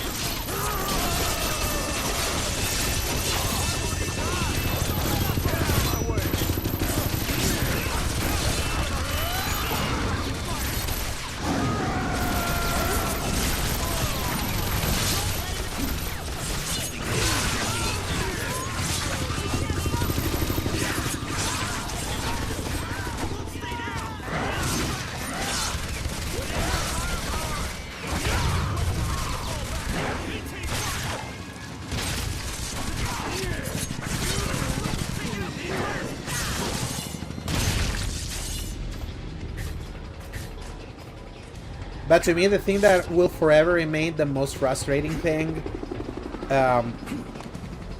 is the fact that the entirety of Guerrilla was working on that thing. That really, like, insane level of mismanagement. Like, mental. Yeah, the art style in Nisa is absolutely a focus test. They saw what was popular in the market and they tried to emulate the market. They saw Fortnite and they're like, let's try to, like, aim at that, even if it's not necessarily Fortnite, because I've seen it, like, in game and it looks better than the trailers make it seem like. But like, Horizon had an identity, unfortunately, and unfortunately they let the focus group like green light process like completely like derail.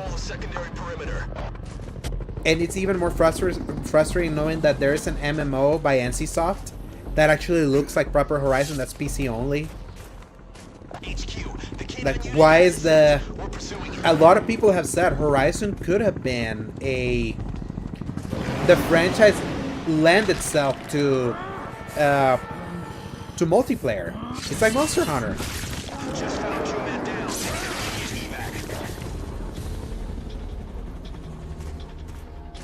Command, this is Condor 12. We are 5x5 and leaving Sector 7. Yeah, allegedly.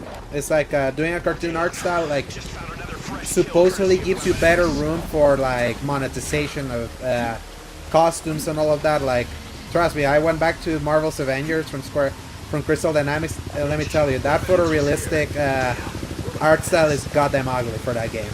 Like, it's rough. and the way that they were trying to like the way they were trying to monetize that game with the costumes, the fact that the art style was so bad, on top of that was just a kiss of that.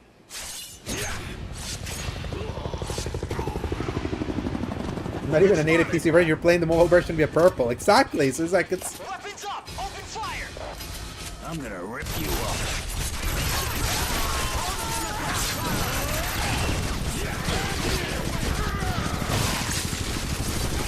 Yeah, with a peg leg.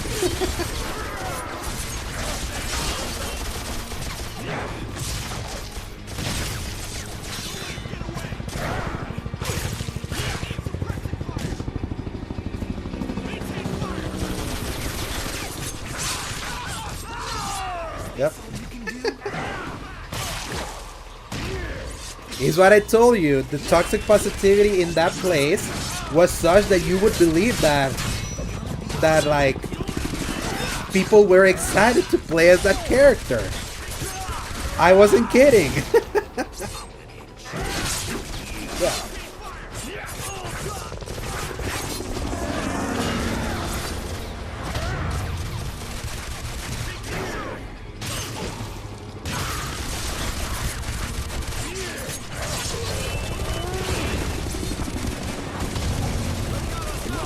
The Chernobyl of toxic positivity, I tell you.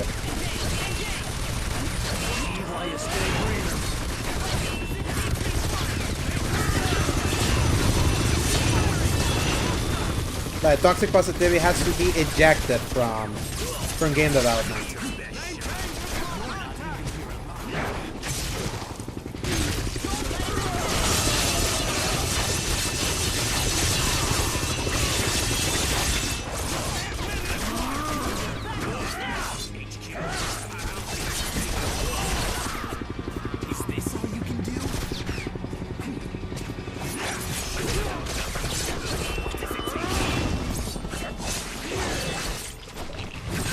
And I don't know if you watch Jason Schreier's videos, KB, I recommend you do, because basically an elaboration of his paywall Bloomberg reports, and he really made a really good video, like laying out the entire like live service debacle for PlayStation and revealing stuff like when Last of Us Online was being worked on, the entirety of Naughty Dog was doing it. That's why we still don't have Intergalactic or their other game, because they put the entire resources for that.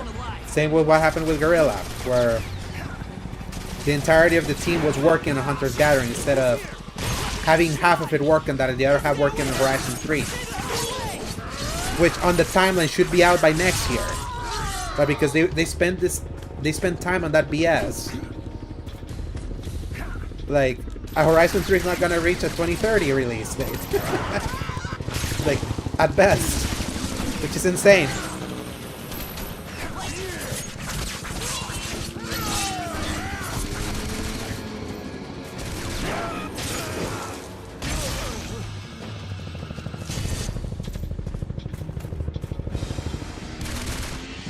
And man, Herman Hulse can't get fired soon enough.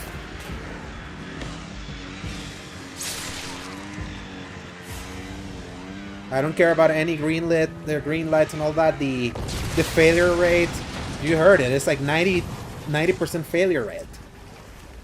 It makes the small wins seem like not wins because of the amount of failure surrounding it. I'm still of the mindness that they will revert to PC again by 2030.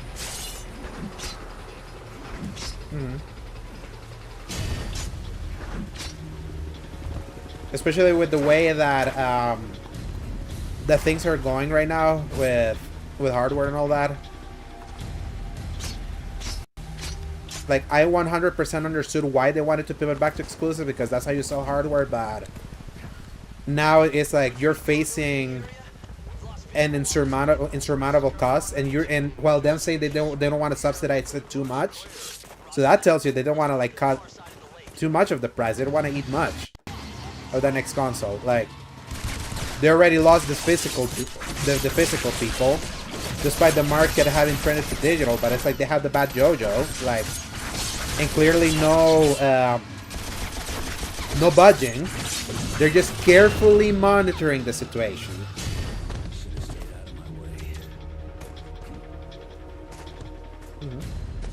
So it's like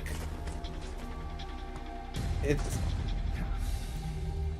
like the live service stuff will still be there. It's like to at least give PlayStation some credit at a time where it's no one wants to give them any credit. It's like at least they don't have to play through like how can I say this? Like there is no question mark. Like they already said what is going to PC and what isn't.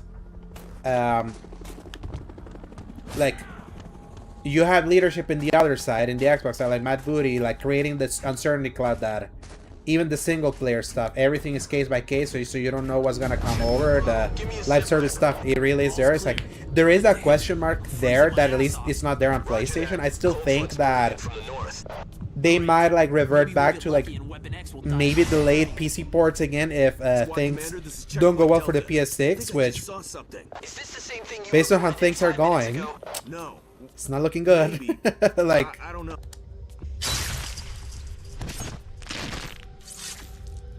and the thing is that they were never gonna try day and date Nissa because unlike Xbox, like they want to sell hardware. Like their whole business is selling machines. Whereas Xbox was like selling software. So if PlayStation decided that hardware was not gonna be their thing anymore, which would be hard to believe because they're a hardware manufacturer.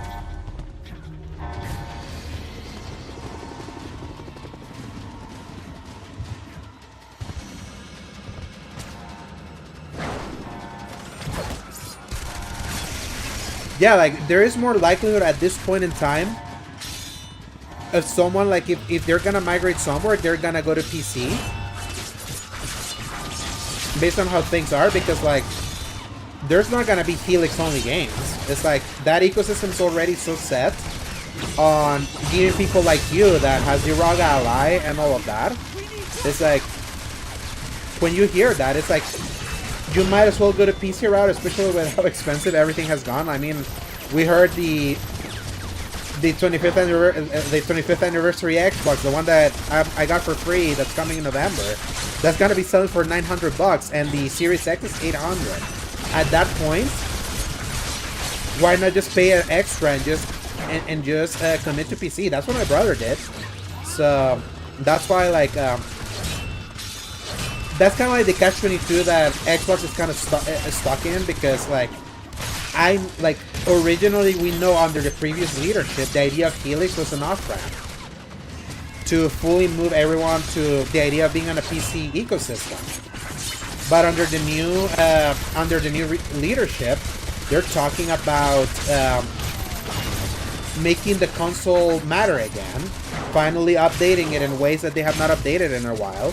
Like they're actually putting their money where their mouth is in tiny wins, but they have that albatross where there's just not going to be an appeal to buy an Xbox as long as they are day and date on PC. And at that point, it's more, what does Microsoft really want? Like, that's kind of like the unfortunate situation of where they are, in that if the idea was to become the biggest software developer, like the moves that they were making before were like the right moves for them, because it was go everywhere. You're a developer, you want to maximize like where you put your stuff in. You don't care about selling your hardware, put everything everywhere. But now like the strategy has shifted back.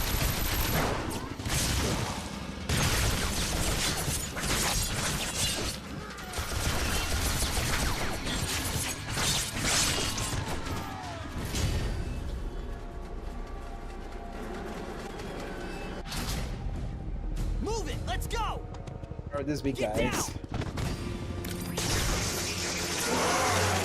So yeah, it's like it's really I keep saying it is, this has been a brutal generation to follow the platform holders. because it's just bad decisions all around. Like messy decisions.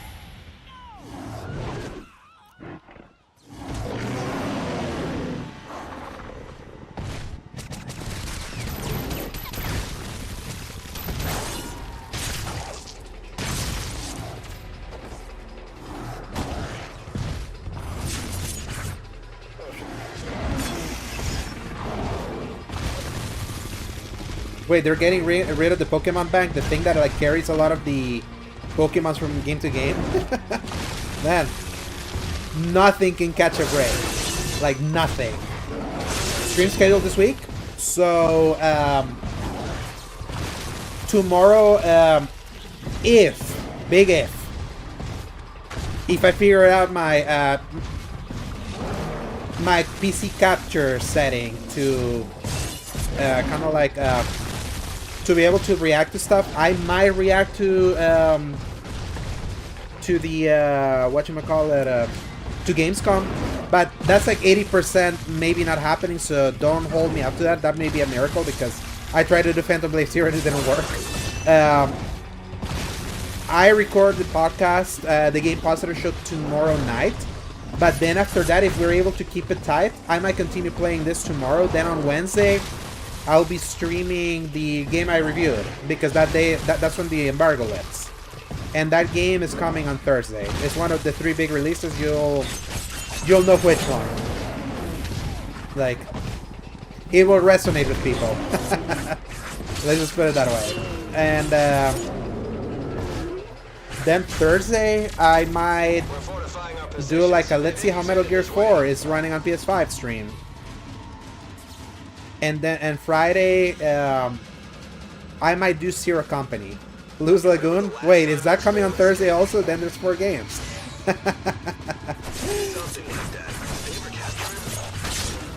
Yeah, so that's the schedule. I want to make up for the fact that I didn't stream last week, but it's because I was doing that review. I'm fascinated to see how that one lands.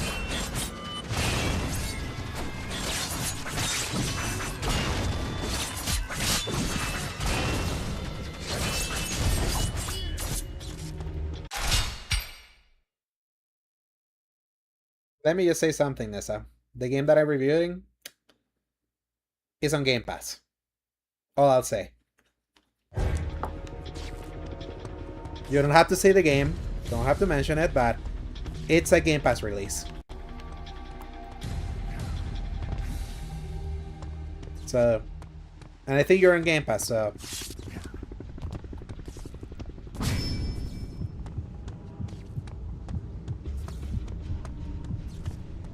That's as far as I can say. I really am not allowed to say it. Yeah, I'm gonna... When I go to bed tonight, KB, I'm gonna fall asleep reading all of that. Oh, man. I'm so excited to see, like, what... I need to see that shit show. I need to see, like, what the Chernobyl toxic positivity has become.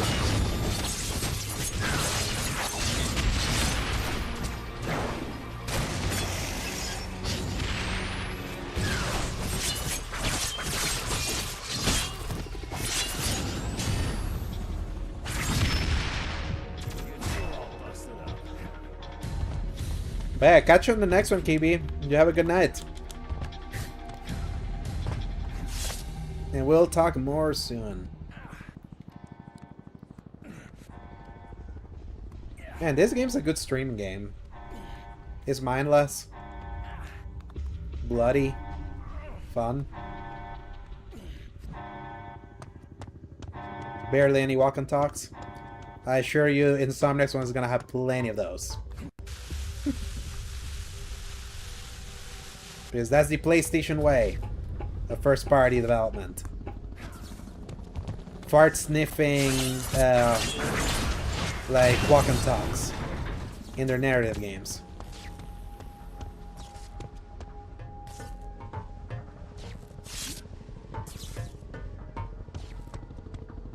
And I still love them for it. But I know the tropes at this point.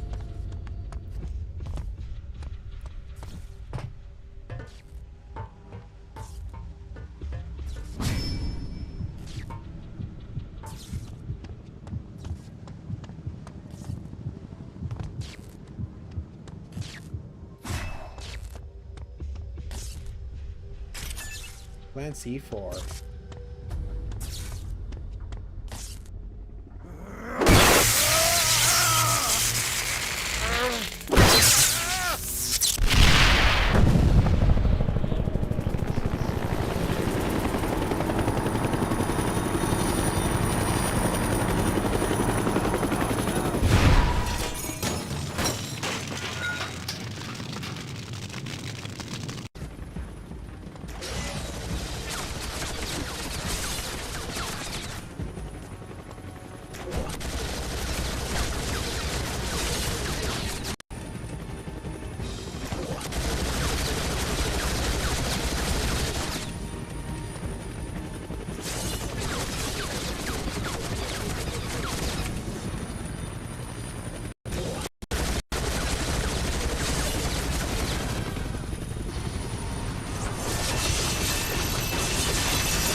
Impaled.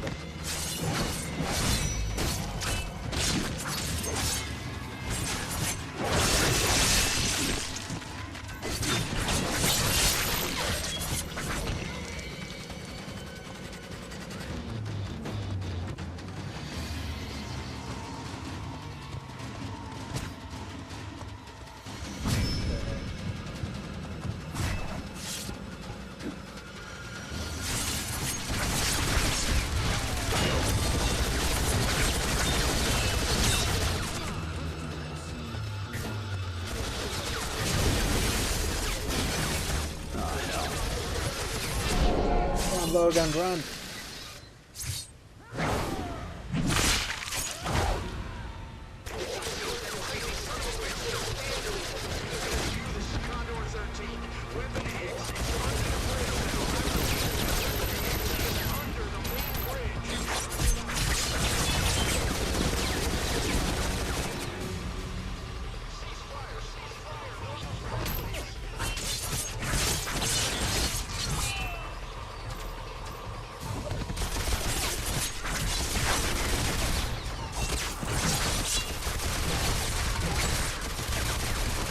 Yeah, I would love for, like, Nissa, trust me, I would love for nothing more than Raven to have an opportunity to do anything. Just anything. Oh. What? I don't know what happened there. Wait, that's supposed to be a game over? That's funny. But yeah, like, unfortunately, they're also so... They're so important to the Warzone machine. They're the ones that made Warzone. They're the ones in charge of Warzone. And the only few times that they've allowed them to do anything outside the Warzone shop, sweatshop, is the campaigns for Black Ops Cold War and Black Ops 6 and Black Ops 7. Unfortunately, like, the Black Ops 7 campaign was a complete fucking disaster. But the Black Ops Cold War and Black Ops 6 campaign were great. And that was them. And you see a lot of their Raven software DNA in those campaigns. So... there is still talent in that team. I mean, is the reason why Warzone, like, has kept up. They're the ones that have been in charge of that. But,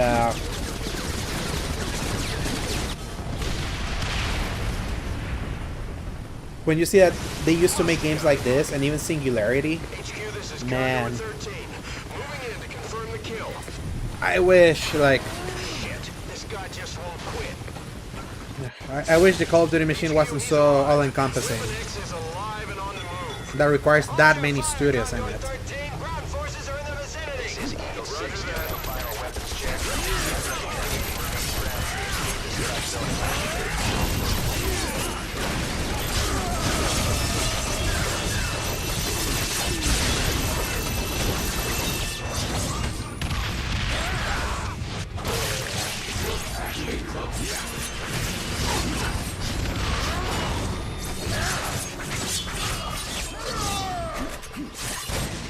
And what's so funny about a lot of Raven's games, especially in this PS3 era and 360 era, is that they were such a good games that were restrained by the time constraints that Activision used to put on them. Because Activision was always not about letting a lot of teams cook. Like, this Wolverine game needed to be out next to the movie. Like, imagine if they had done an original Wolverine, like, tale not tied to a movie. Like, that would have been, like, just like when they were given the time to do X-Men Legends and Marvel Ultimate Alliance 1.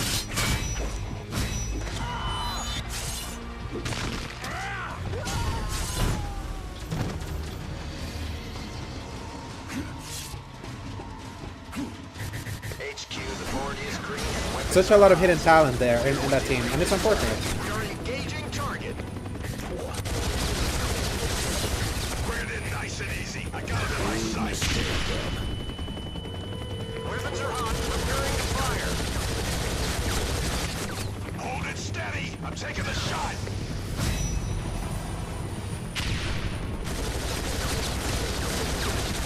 Bring it in nice and easy. I got him in my sights.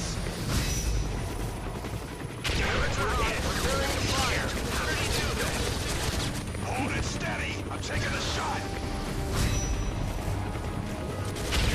And it's kind of bittersweet that this was their final superhero game. Yeah. And that's a problem with that, the kind of live service churn, Nissa. It's like, it's just endless. It's unfortunately endless. That's why it was always frustrating hearing beloved teams try to get into that space, because we all knew that if one of those games hit, then that meant that they were going to be stuck doing that. Because it's the only way to make a live service game. The needs of live service are way too many. Ground teams, get to the strike zone and search for Weapon X.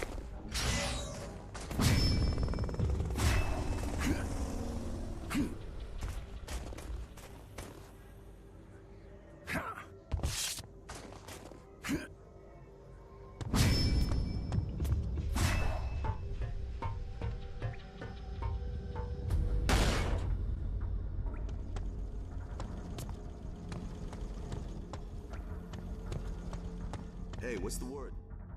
It's about as exciting as a morgue here. How's things there? Strikers go. I keep feeling the stealth. Enemies in range!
Whoa.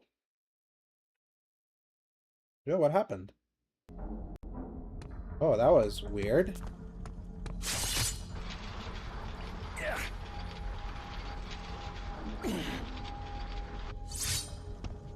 That was very strange. I don't know what happened there.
little too scenic for my taste, but... HQ, Weapon X is alive!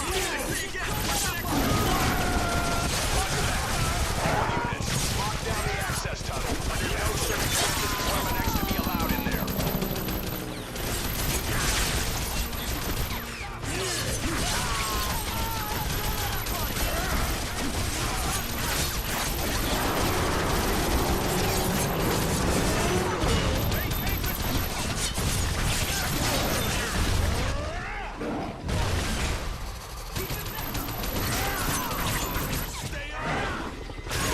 Guy.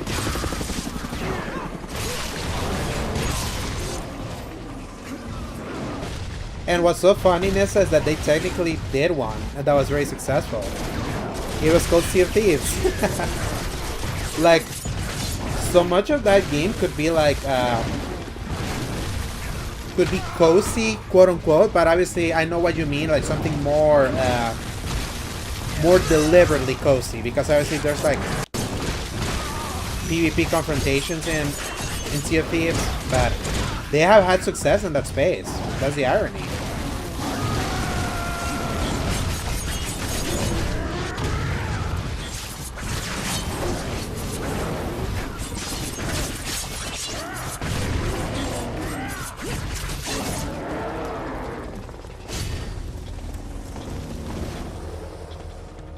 And it's really funny. The most hilarious thing about horror gaming is right now is that so much of the low effort like community games are like the most popular now. Like obviously the friend slop genre is so like, when you compare how those games look visually to so much, it's like it's very comparatively low effort, but that's like what's appealing the masses somehow. It's all about like, it's less about how things are looking and more about the experience that you can have with your friends. Okay, that was some bullshit. I kept bouncing back to the rocket.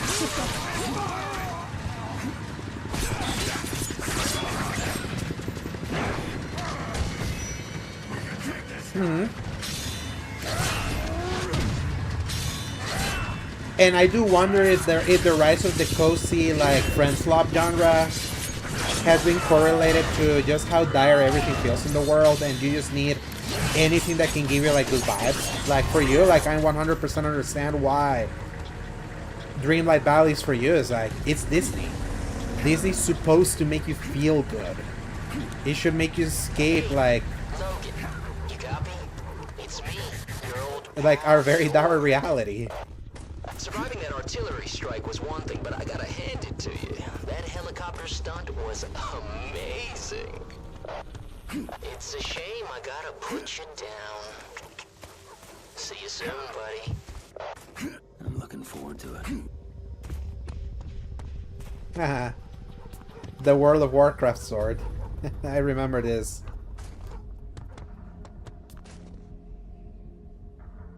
This Easter egg. Those were the days. The days of Easter eggs were fun. We spotted the hostile!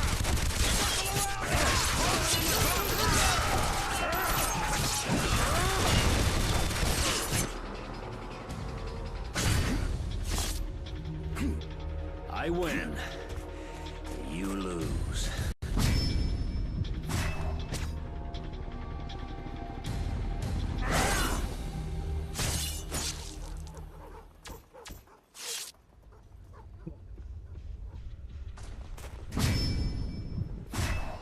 Hey, Logan. It's Nord. Good to see you. Got you right in my crosshairs.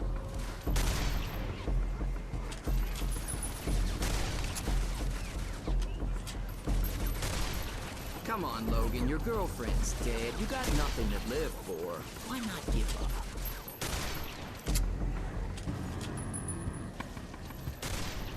Stop moving, you son of a bitch. Takes one to know one. You know, you and Creed are a lot alike. He's just more open about the fact he's a cold-blooded killer. Yeah, the thing with PlayStation is that so much of the money that they have made this generation has been from the live services of others, that they just want, like, they would like one of those games to hit that was made by them so they could get 100% of all the money, because they see how much money those games make, and unfortunately they're just that's not their DNA. And like, for example, PlayStation cornered the fighting like the fighting game community like for almost an entire generation when they locked down Street Fighter V. Like, that alone like killed Xbox One as like a legit like console for like for the FGC. And it took the Series X generation for them to recover a lot of those games to finally feel like a machine worth investing for fighting games, even if when they don't even have something like Toe Combat. They get the majority of the fighting games now, like Guilty Gear Strive, Street Fighter 6 is there, Tekken 8 is there, like, and even like in some places where they do fighting competitions, I saw the news that some are even gonna switch over to Xbox, like, as the machine they're gonna have for fighting in competitions, because the PS5 has like melted a lot of people's like fighting game sticks because of how it's like it's designed its USB ports. So even then, it's like it's unforced errors for like a corner of the market that they've had for a while.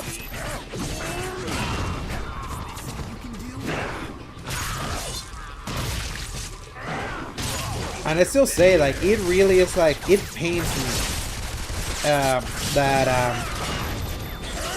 like, any praise that I want to give to Marvel Tokon's Fighting Soul has that dark cloud of the PlayStation brand, like, being so cancerous now that it's like every celebration comes with an asterisk. It's a bummer. Because Marvel Tokon's Fighting Soul is an excellent video game. Excellent. Incredible fighting game. So well made.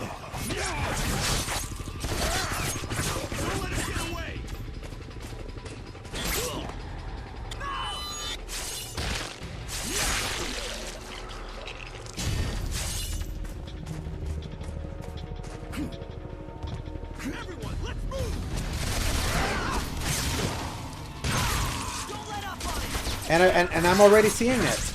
Yeah. And that's the thing. It had that PC port fiasco.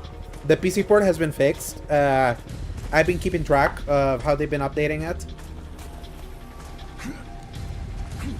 But also because we live in this era where no one can stick to one game now because the conversation just moves. It's like the PC version has finally been fixed. The fighting game community is stuck with that game right now. It's like they're like, that's their game, they're playing it, but like conversation has long moved over at this point, which is doubly exasperated by the fact that no one wants to give PlayStation any modicum of win right now, or any good PR because of the ongoing physical battle. So the fact that there's no time economy for any game doesn't help either. And trust me, like, wait for Wolverine to come out. It's gonna, just like it's already been made fun of during the preview period, with all the disrespect that it kept getting. People are literally gonna talk about that game for literally less than a week. And then by the next week, people will have already moved on to... Oh, and I died. People will have already moved on to Control. Because Control is literally the week after. On the... Let me see. Yeah, literally a week after. September 15. And then if you pre-order Control, at least on PlayStation, like, you get that 48-hour early access window. The literal next week after.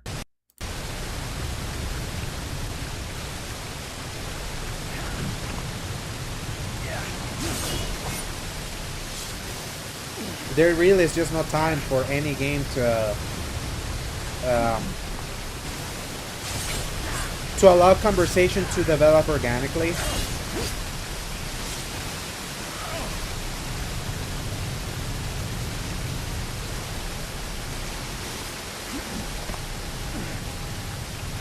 And it's a bummer because it's like, I miss when games could come out, they would have the review period, then people would experience them, at least for a couple weeks.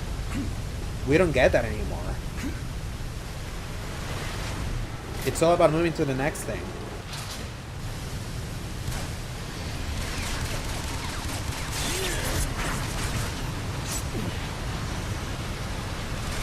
And in the content creation churn, like, I do feel that. It's like the attention of so many people about what they want to know. It's like it's always about what's next, what's next, what's next. You cannot just linger on one.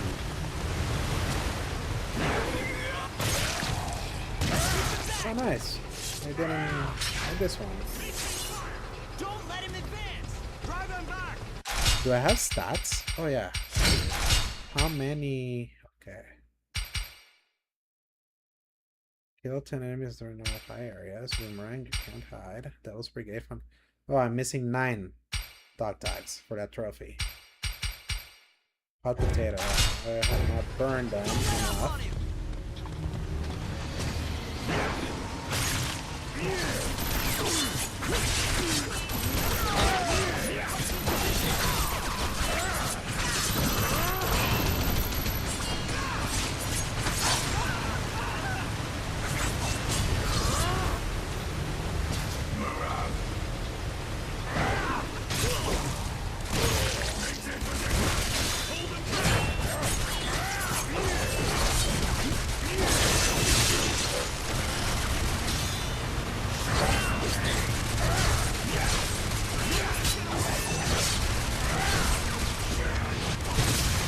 Don't you dare fall. There we go.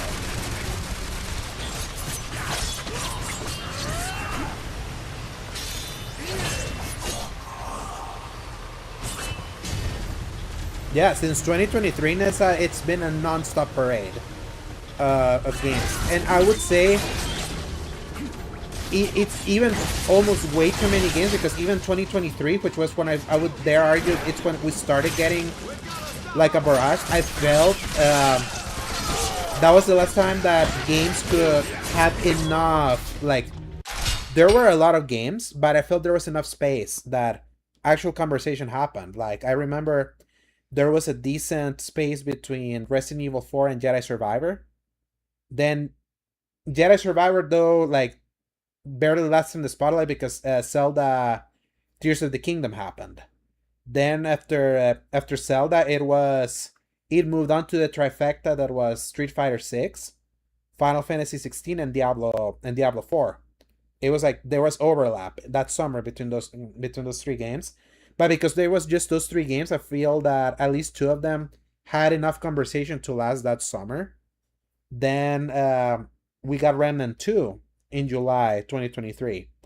That one was like a surprise and had enough of a following at a relative quiet time that I feel like a lot of people found it. There was a lot of conversations happening around it. Like, that's how I got it, because people, like, I was like, it snuck up on me. Then when we got to August that year, this when things started getting crowded. Like Immortals of Avium and Atlas Fallen, like, completely shat on and like completely utterly forgotten, because it came out like in the same month that both Baldur's Gate 3 at the beginning of August, and near the end, Armored Core 6 came out. Then the console version of Baldur's Gate 3 launches literally on top of Starfield in September. But Starfield at least gets a good 3 weeks in the spotlight, where you were able to see people like saying, man, the reviews were wrong, this is actually better than the 7 out of 10 from IGN. And then by the end of those 3 weeks, people are like, no, actually this game kind of sucks. But it allowed conversation, because it was constantly like, it was the one game that people were talking about. Then Assassin's Creed Mirage kind of did its thing, kind of came and went. Then Spider-Man 2 was kind of like the next one that came out in October. And that one quickly got like overtaken in the combo by Alan Wake 2. And that was kind of like the last time, kind of like the last big game of that year. Because then Modern Warfare 3 happened, and in that year, Modern Warfare 3 was a meme of a game. So it was like, that was the conversation, how bad Call of Duty was that year. So it's fascinating when I really think of that year. It was packed, but there was enough space for games to, for some games to at least linger. And the fact that so many games don't linger as much has been a problem that happened in 2024, in 2025 especially, and even more so now this year, where it's like just way too many. So it's certainly, we have gotten too much of a good thing for sure, because I remember 2022 where we barely got anything, where we got like the strong start of Dying Light 2, Horizon Forbidden West, Sifu,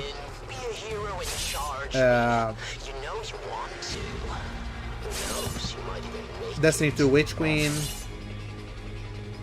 Elden Ring. And Elden Ring was kind of like the last one there, and that game like took conversation. So that's the thing that I feel it's missing from a lot of gaming discourse now. That now that we have so much, as a result of what happened with COVID, that delayed so much and stacked so many things on top of each other, that lack of lingering and conversation, it's like I feel has damaged a lot how we perceive games.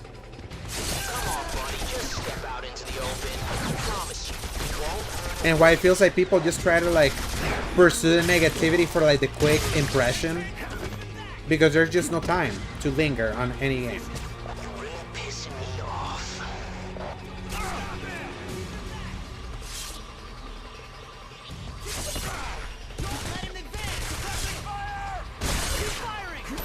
And the price too. The fact that everything is correlated with like the price increases of the consoles and all of that at a time where in other generations this would have been the year where the consoles would have been at its cheapest to get the most people in. Instead, we went the opposite way. It sucks.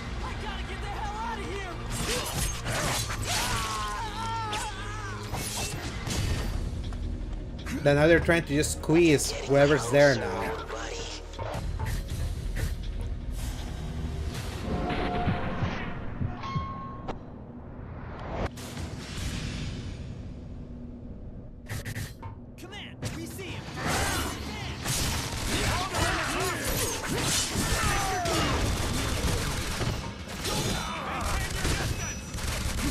And it's kind of like the ironiness of that you would think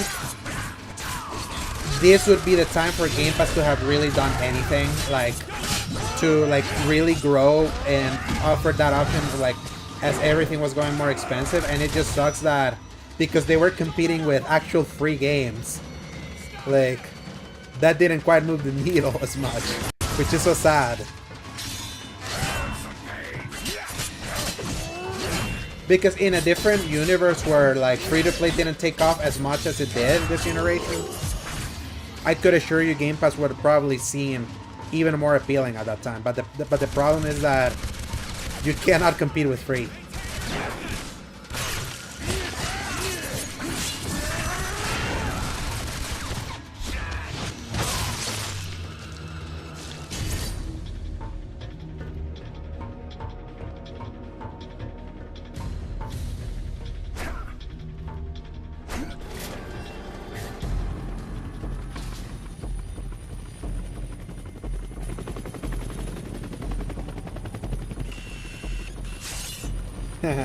There you go. Perfectly good bullet. See, he likes giving the finger.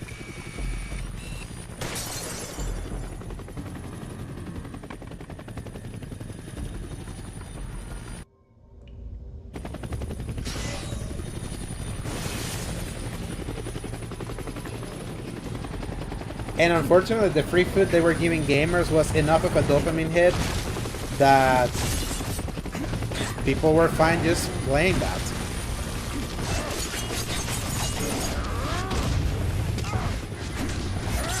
But then look at the friend swap. Those are just cheap games to buy too. So it's like, at the very least, there are still some audiences that they don't scoff at the idea that there is still something worth buying. like the peaks and repos and all of that being like $5 or $7, whatever the price was.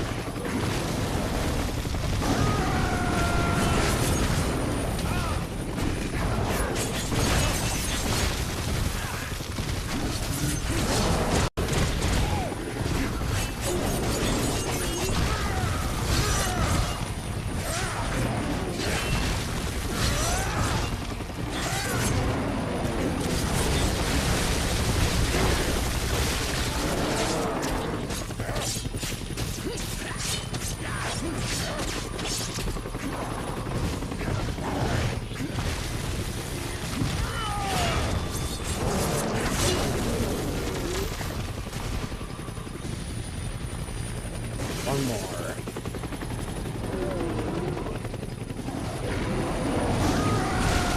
That was a funny animation.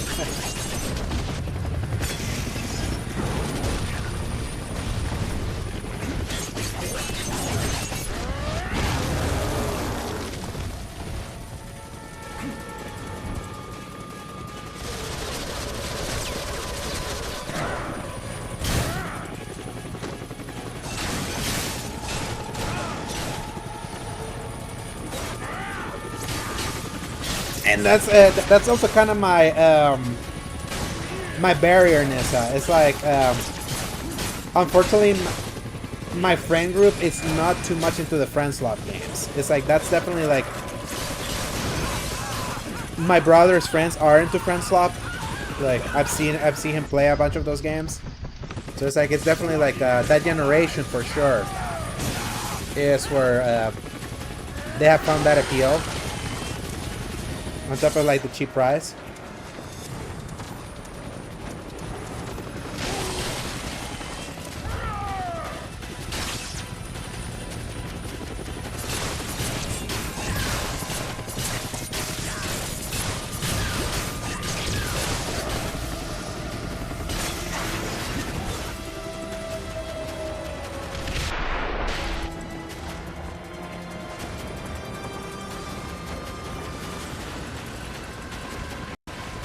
It's so funny, the sequence. We were not that tall, like that up in the sky.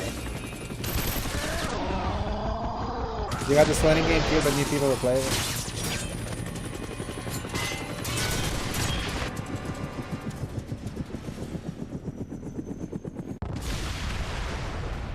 Like, I think Eric does dabble in the friend slot. I could try to play with him because he plays with Freight sometimes. You ever notice they were talking about playing the Shift at Midnight game that was very popular. That supermarket game where you're trying to kill Wendigos. The jungle. You still crying in your beer over what we did there? Wasn't something I'm likely to ever forget. You actually think you're the good guy here. Do me a favor. Take a message to your boss.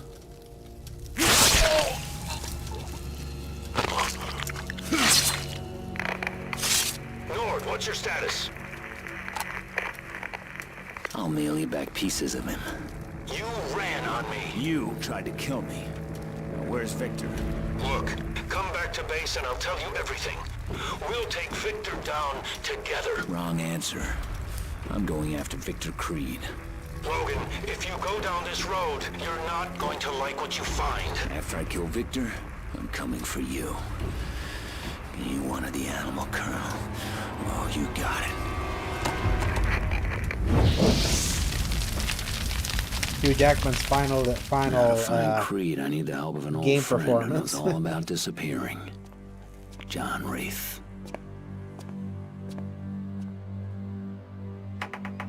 Wraith? Wraith?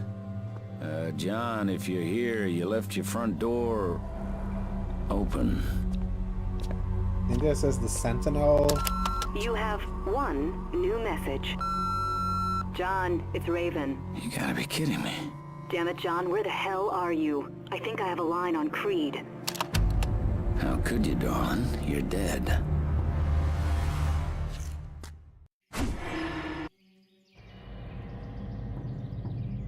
At least you were supposed to be back then. Stryker, is your operative dead? No one could have survived that explosion. Logan has a way of surviving anything, Agent Darkholm. Including nuclear bombs. If you saw 2013's The Double Wolverine. back to the temple courtyard to await further instructions. Wraith, give me a sweep. Sorry, I wonder if I can change suits to the blue one. Let me see.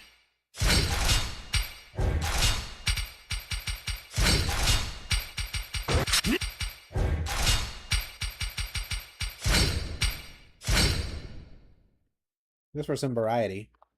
Because there's there's 3 suits.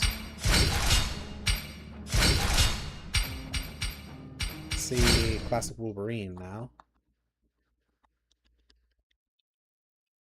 Frank Miller came up with Wolverine's catchphrase and the best there is at what I do, but what I do isn't very nice. Heck yeah, Frank Miller. Got any other surprise? Oh shit, no. This is the end of the game. I forgot that I had to do chapter replay.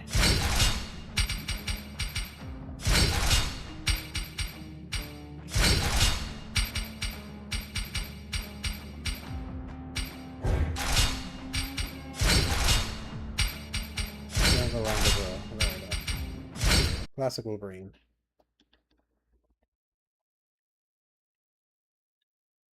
The wrong house, Bob. Wolverine defending Xavier Mansion next to X-Men United.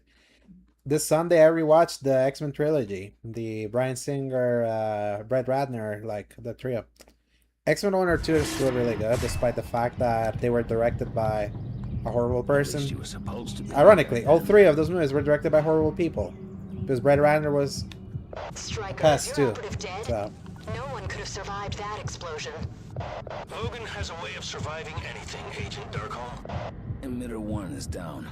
All right, Logan, double back There it to the is. temple courtyard to await further Classic instructions. suit. Wraith, give me a sweep. Sorry, sir. There's still too I'm much hoping this blue one interference. is in the new Wolverine game. Damn it. I need the location of that village. Stryker, your team is aware that once they reach the village, they're required to follow strict rules of engagement, right?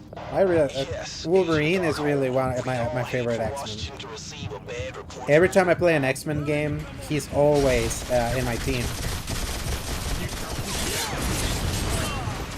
Or if I play a Marvel game where he's part of the cast, like I have him in there. Like he was in my team in X-Men Legends 1 and 2.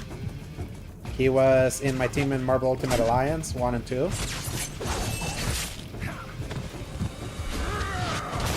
Only in MUA3 I wouldn't put him in because I enjoyed having all the Spider-Mans together. And I like Captain America in that game, so.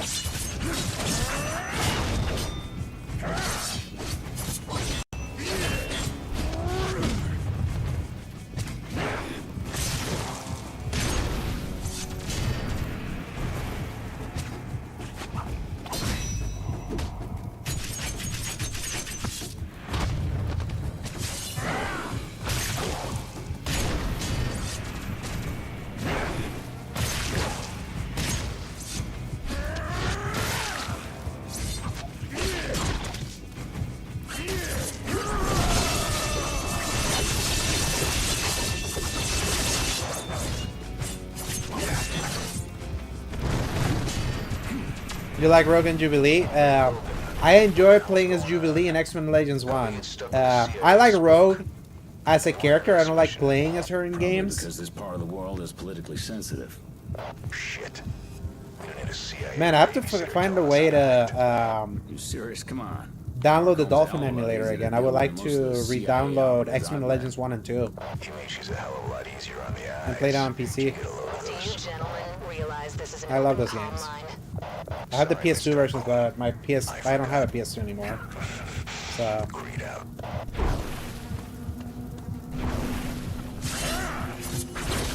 Unless I'm able to find the PC version of those games. Like torrented. I think those games were on PC.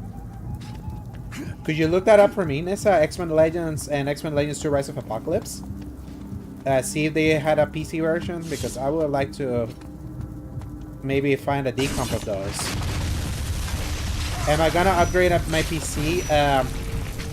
Not anytime soon, Nissa, but what I may end up doing probably is get a better laptop, because I stream from a laptop. That's a 2060. Andres plays 93. He has a 5060 laptop that works really well for him, so that's why I'm like, I may end up doing that. Because trying to get like a legit PC right now seems prohibitively expensive right now. So I hate that the Steam Deck disappointed. I mean the Steam machine, sorry. Because I was hopeful that the Steam machine was gonna be like a good enough like boutique like PC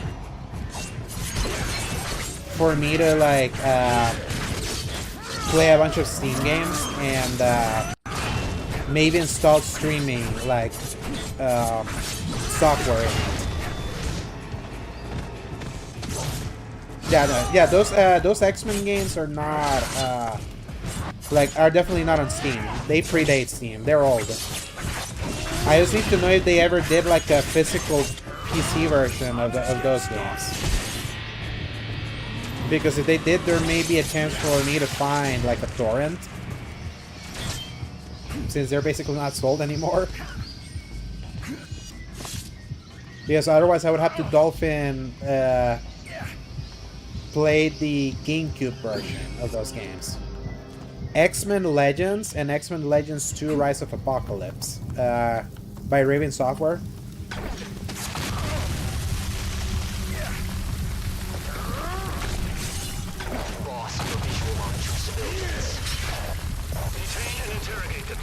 Sometimes civilians know more than the military grunts. Will do, boss. Negative. You are not to harm civilians under any circumstances. Yes, I'm feeling a big X-Men kick recently, especially with the X-Men are showing up in Avengers Doomsday also.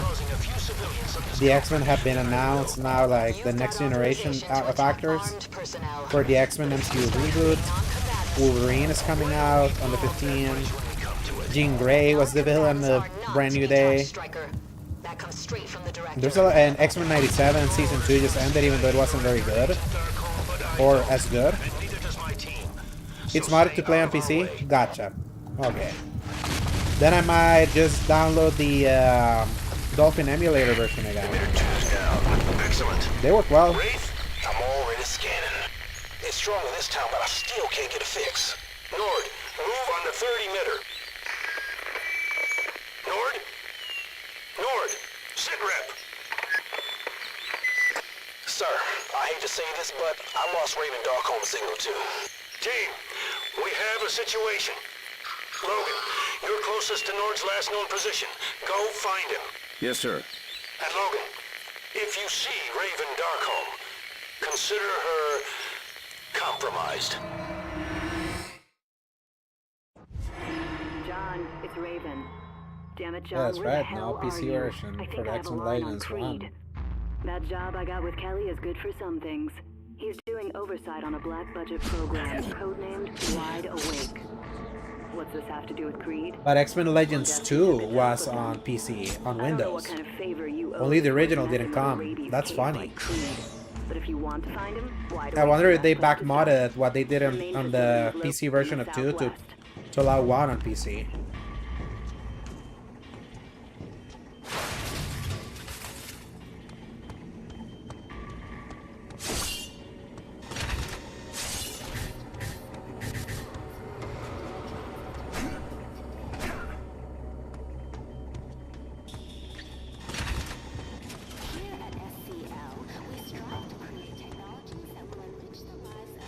This is the Sentinel part.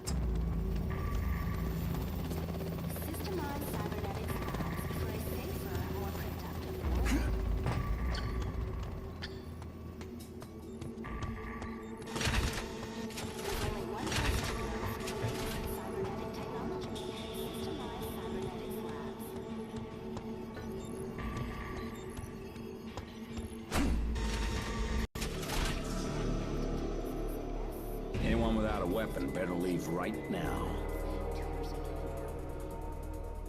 I'm gonna cut your genitals off. He's not going anywhere. You saw both over download maybe some sketchy sites? Yeah, it makes sense, yeah. I used to have, before I cleaned up this computer one time, I had downloaded Dolphin and played a bunch of superhero games that were from GameCube and played them there, like Spider-Man, the Spider-Man movie game, the Spider-Man 2, the original Spider-Man 2 from Sam Raimi, Ultimate Spider-Man. Also played it through the Dolphin emulator, X-Men Legends 1 and 2, X-Men the official game, which was the X-Men 3 tie-in, where you play as Wolverine, Nightcrawler, and Iceman. And Marvel's Nemesis, Rise of the Imperfects, was another game that I played emulated. I used to be a big superhero fan, like games, like I always try to make sure to try to get every freaking superhero game that I could. So I'm gonna try to bring back the Dolphin emulator again on my computer. I want to play a bunch of those games again.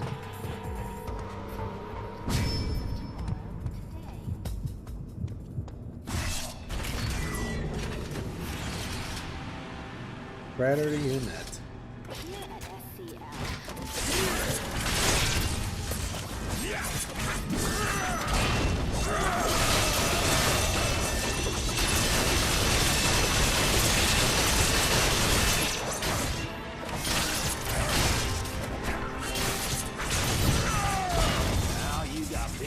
Baylor's big game. If it was on GameCube, 100% it's gonna be there in a ROM site, for sure.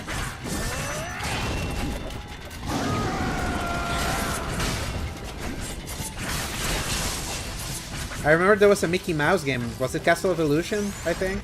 So...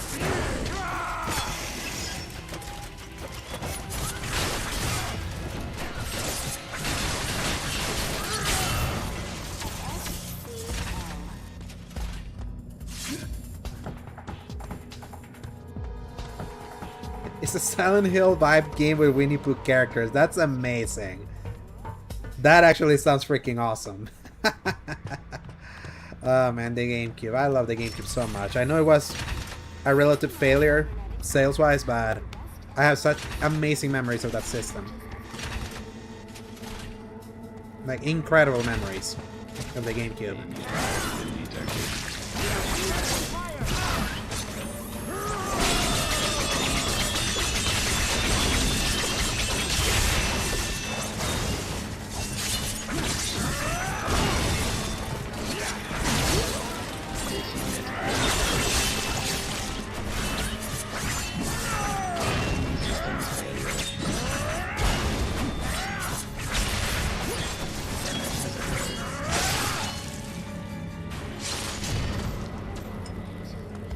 I mean, like, if they made a game very similar to Silent Hill, like, you would imagine that someone from the dev team would have, like, showed up there.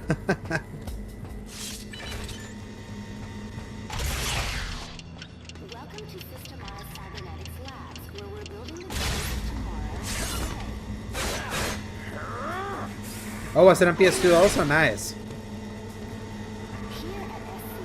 Yeah, Silent Hill was a very PS2 and Xbox heavy franchise at the time, especially PS2.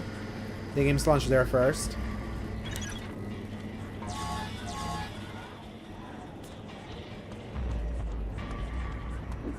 It's kind of like the irony of the PlayStation 2, how much a lot of the legacy of that machine is the fact that like a lot of classic franchises launched there that got associated with the brand, but because they became multi-plat, it's not like they were PS2 exclusives, and they barely had a first party at that time. So they just really benefited for being that de facto system. It's very, actually, when you look at the PS2, you could see a big parallel to the PS5. The only difference is that the PS5 generation, like, exists in the social media space where you can really piss off a lot of people.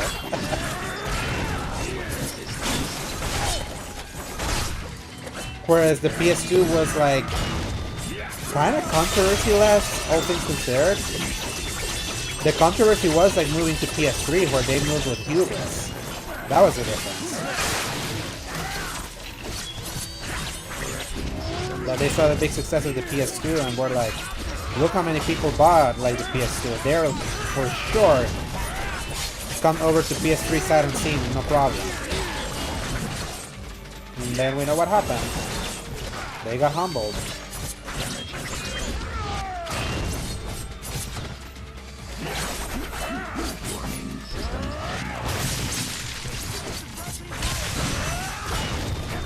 Leave while you're still breathing.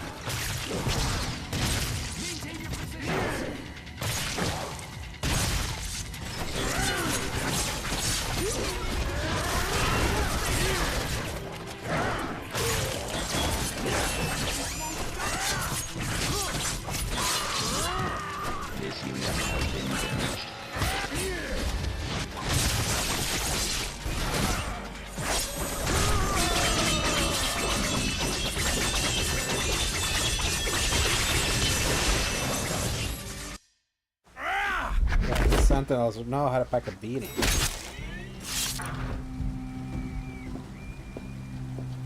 Oh, my, what? How? Excuse me. Do you have level 5 clearance? Yes, of course, but... Give me that card. Scan verified. Welcome, Dr. Lathrop. Thanks, Doc.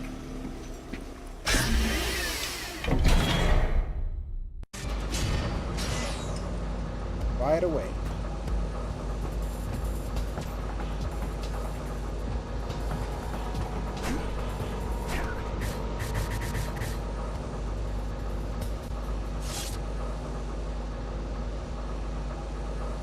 Streaming.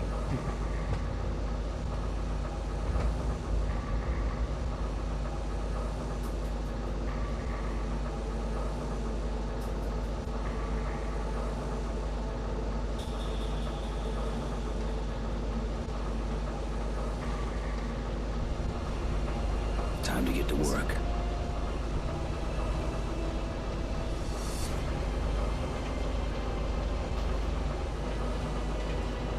And needless to say, for those who watched the X-Men Origins Wolverine movie, this was not in the movie.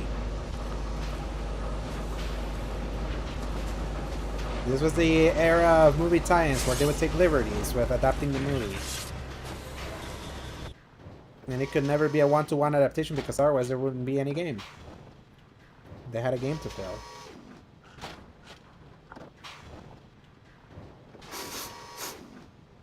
Raven Darkholme. Logan. You smell pretty good for a corpse. After what happened in Africa, being dead was the best way of staying alive.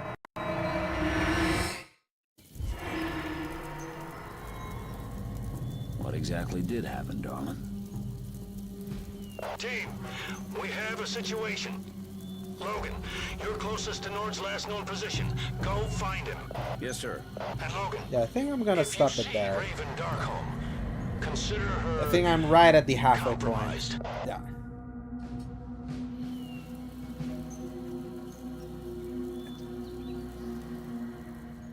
It's already midnight. I play in my spot, so X-Men Origins Wolverine from Raven Software. Heck of a game. Time to get to work. You can definitely tell it's a game of its era. You can see the edge that permeated a lot of games made in the tech of that era. Still a very unique movie adaptation, still to this day. Considering I'm already halfway through, tomorrow I will finish it. So it's you forget that a lot of the games from this era were so short and tight compared to what we get now. So I wish more games were like that. The game that I reviewed certainly was like that, so I can't wait to talk more about that Wednesday. But yeah, I'll hopefully, let's see at what time I record with Eric tomorrow when we do the podcast. I'm hoping we do it earlier so I can stream earlier. So let's see what awaits us in Gamescom tomorrow. I know Keely has already like laid out a list of things that are gonna be there. Usually, like Summer Games Fest is more the surprises, whereas Gamescom is more the updates. But there's been a few surprises there, if I remember correctly. But I would have to really look. What were the what were the big surprises back in the day? But we'll certainly discuss that tomorrow. But yeah, I want to thank everyone that got to tune in, both on YouTube and on Twitch, for this very nostalgic look at the movie licensed video games of yesteryear. So, and for you to also witness how absolutely dogshit the PS3 can run, like on, like in modern times. So, if you're able to, if you're interested in playing X-Men Origins Wolverine, definitely like, if you have an Xbox 360, track down a copy of that. It definitely runs better than the PS3 version, unless you like trophies. So, if you're a trophy hoarder like I am usually, that will usually would have you lean into the shittier versions back then. But and if not, if you don't have that, very likely if you Google around, you may find the PC version of this game as a decomp. And that one, I remember when my brother downloaded it on his PC, it runs at 60 frames. So I just didn't have the time or the will or the want to do that right now on my PC, because I have the disc. And I kind of wanted to show that what the PS3 version was like in the year of our Lord 2026. But so they announced some. Yeah, that's what I figured. That they did announce some games there, Nessa. I think if I remember correctly, 2 years ago, I think that's where the Mafia, the Old Country game, was announced. So there are games that have been announced there before. So that's why I'm like, Keely has already like laid out the games that are gonna be there. So I'm hoping that he has a few surprises like up his sleeve. So we will see. But until then, I'm going back to bed now.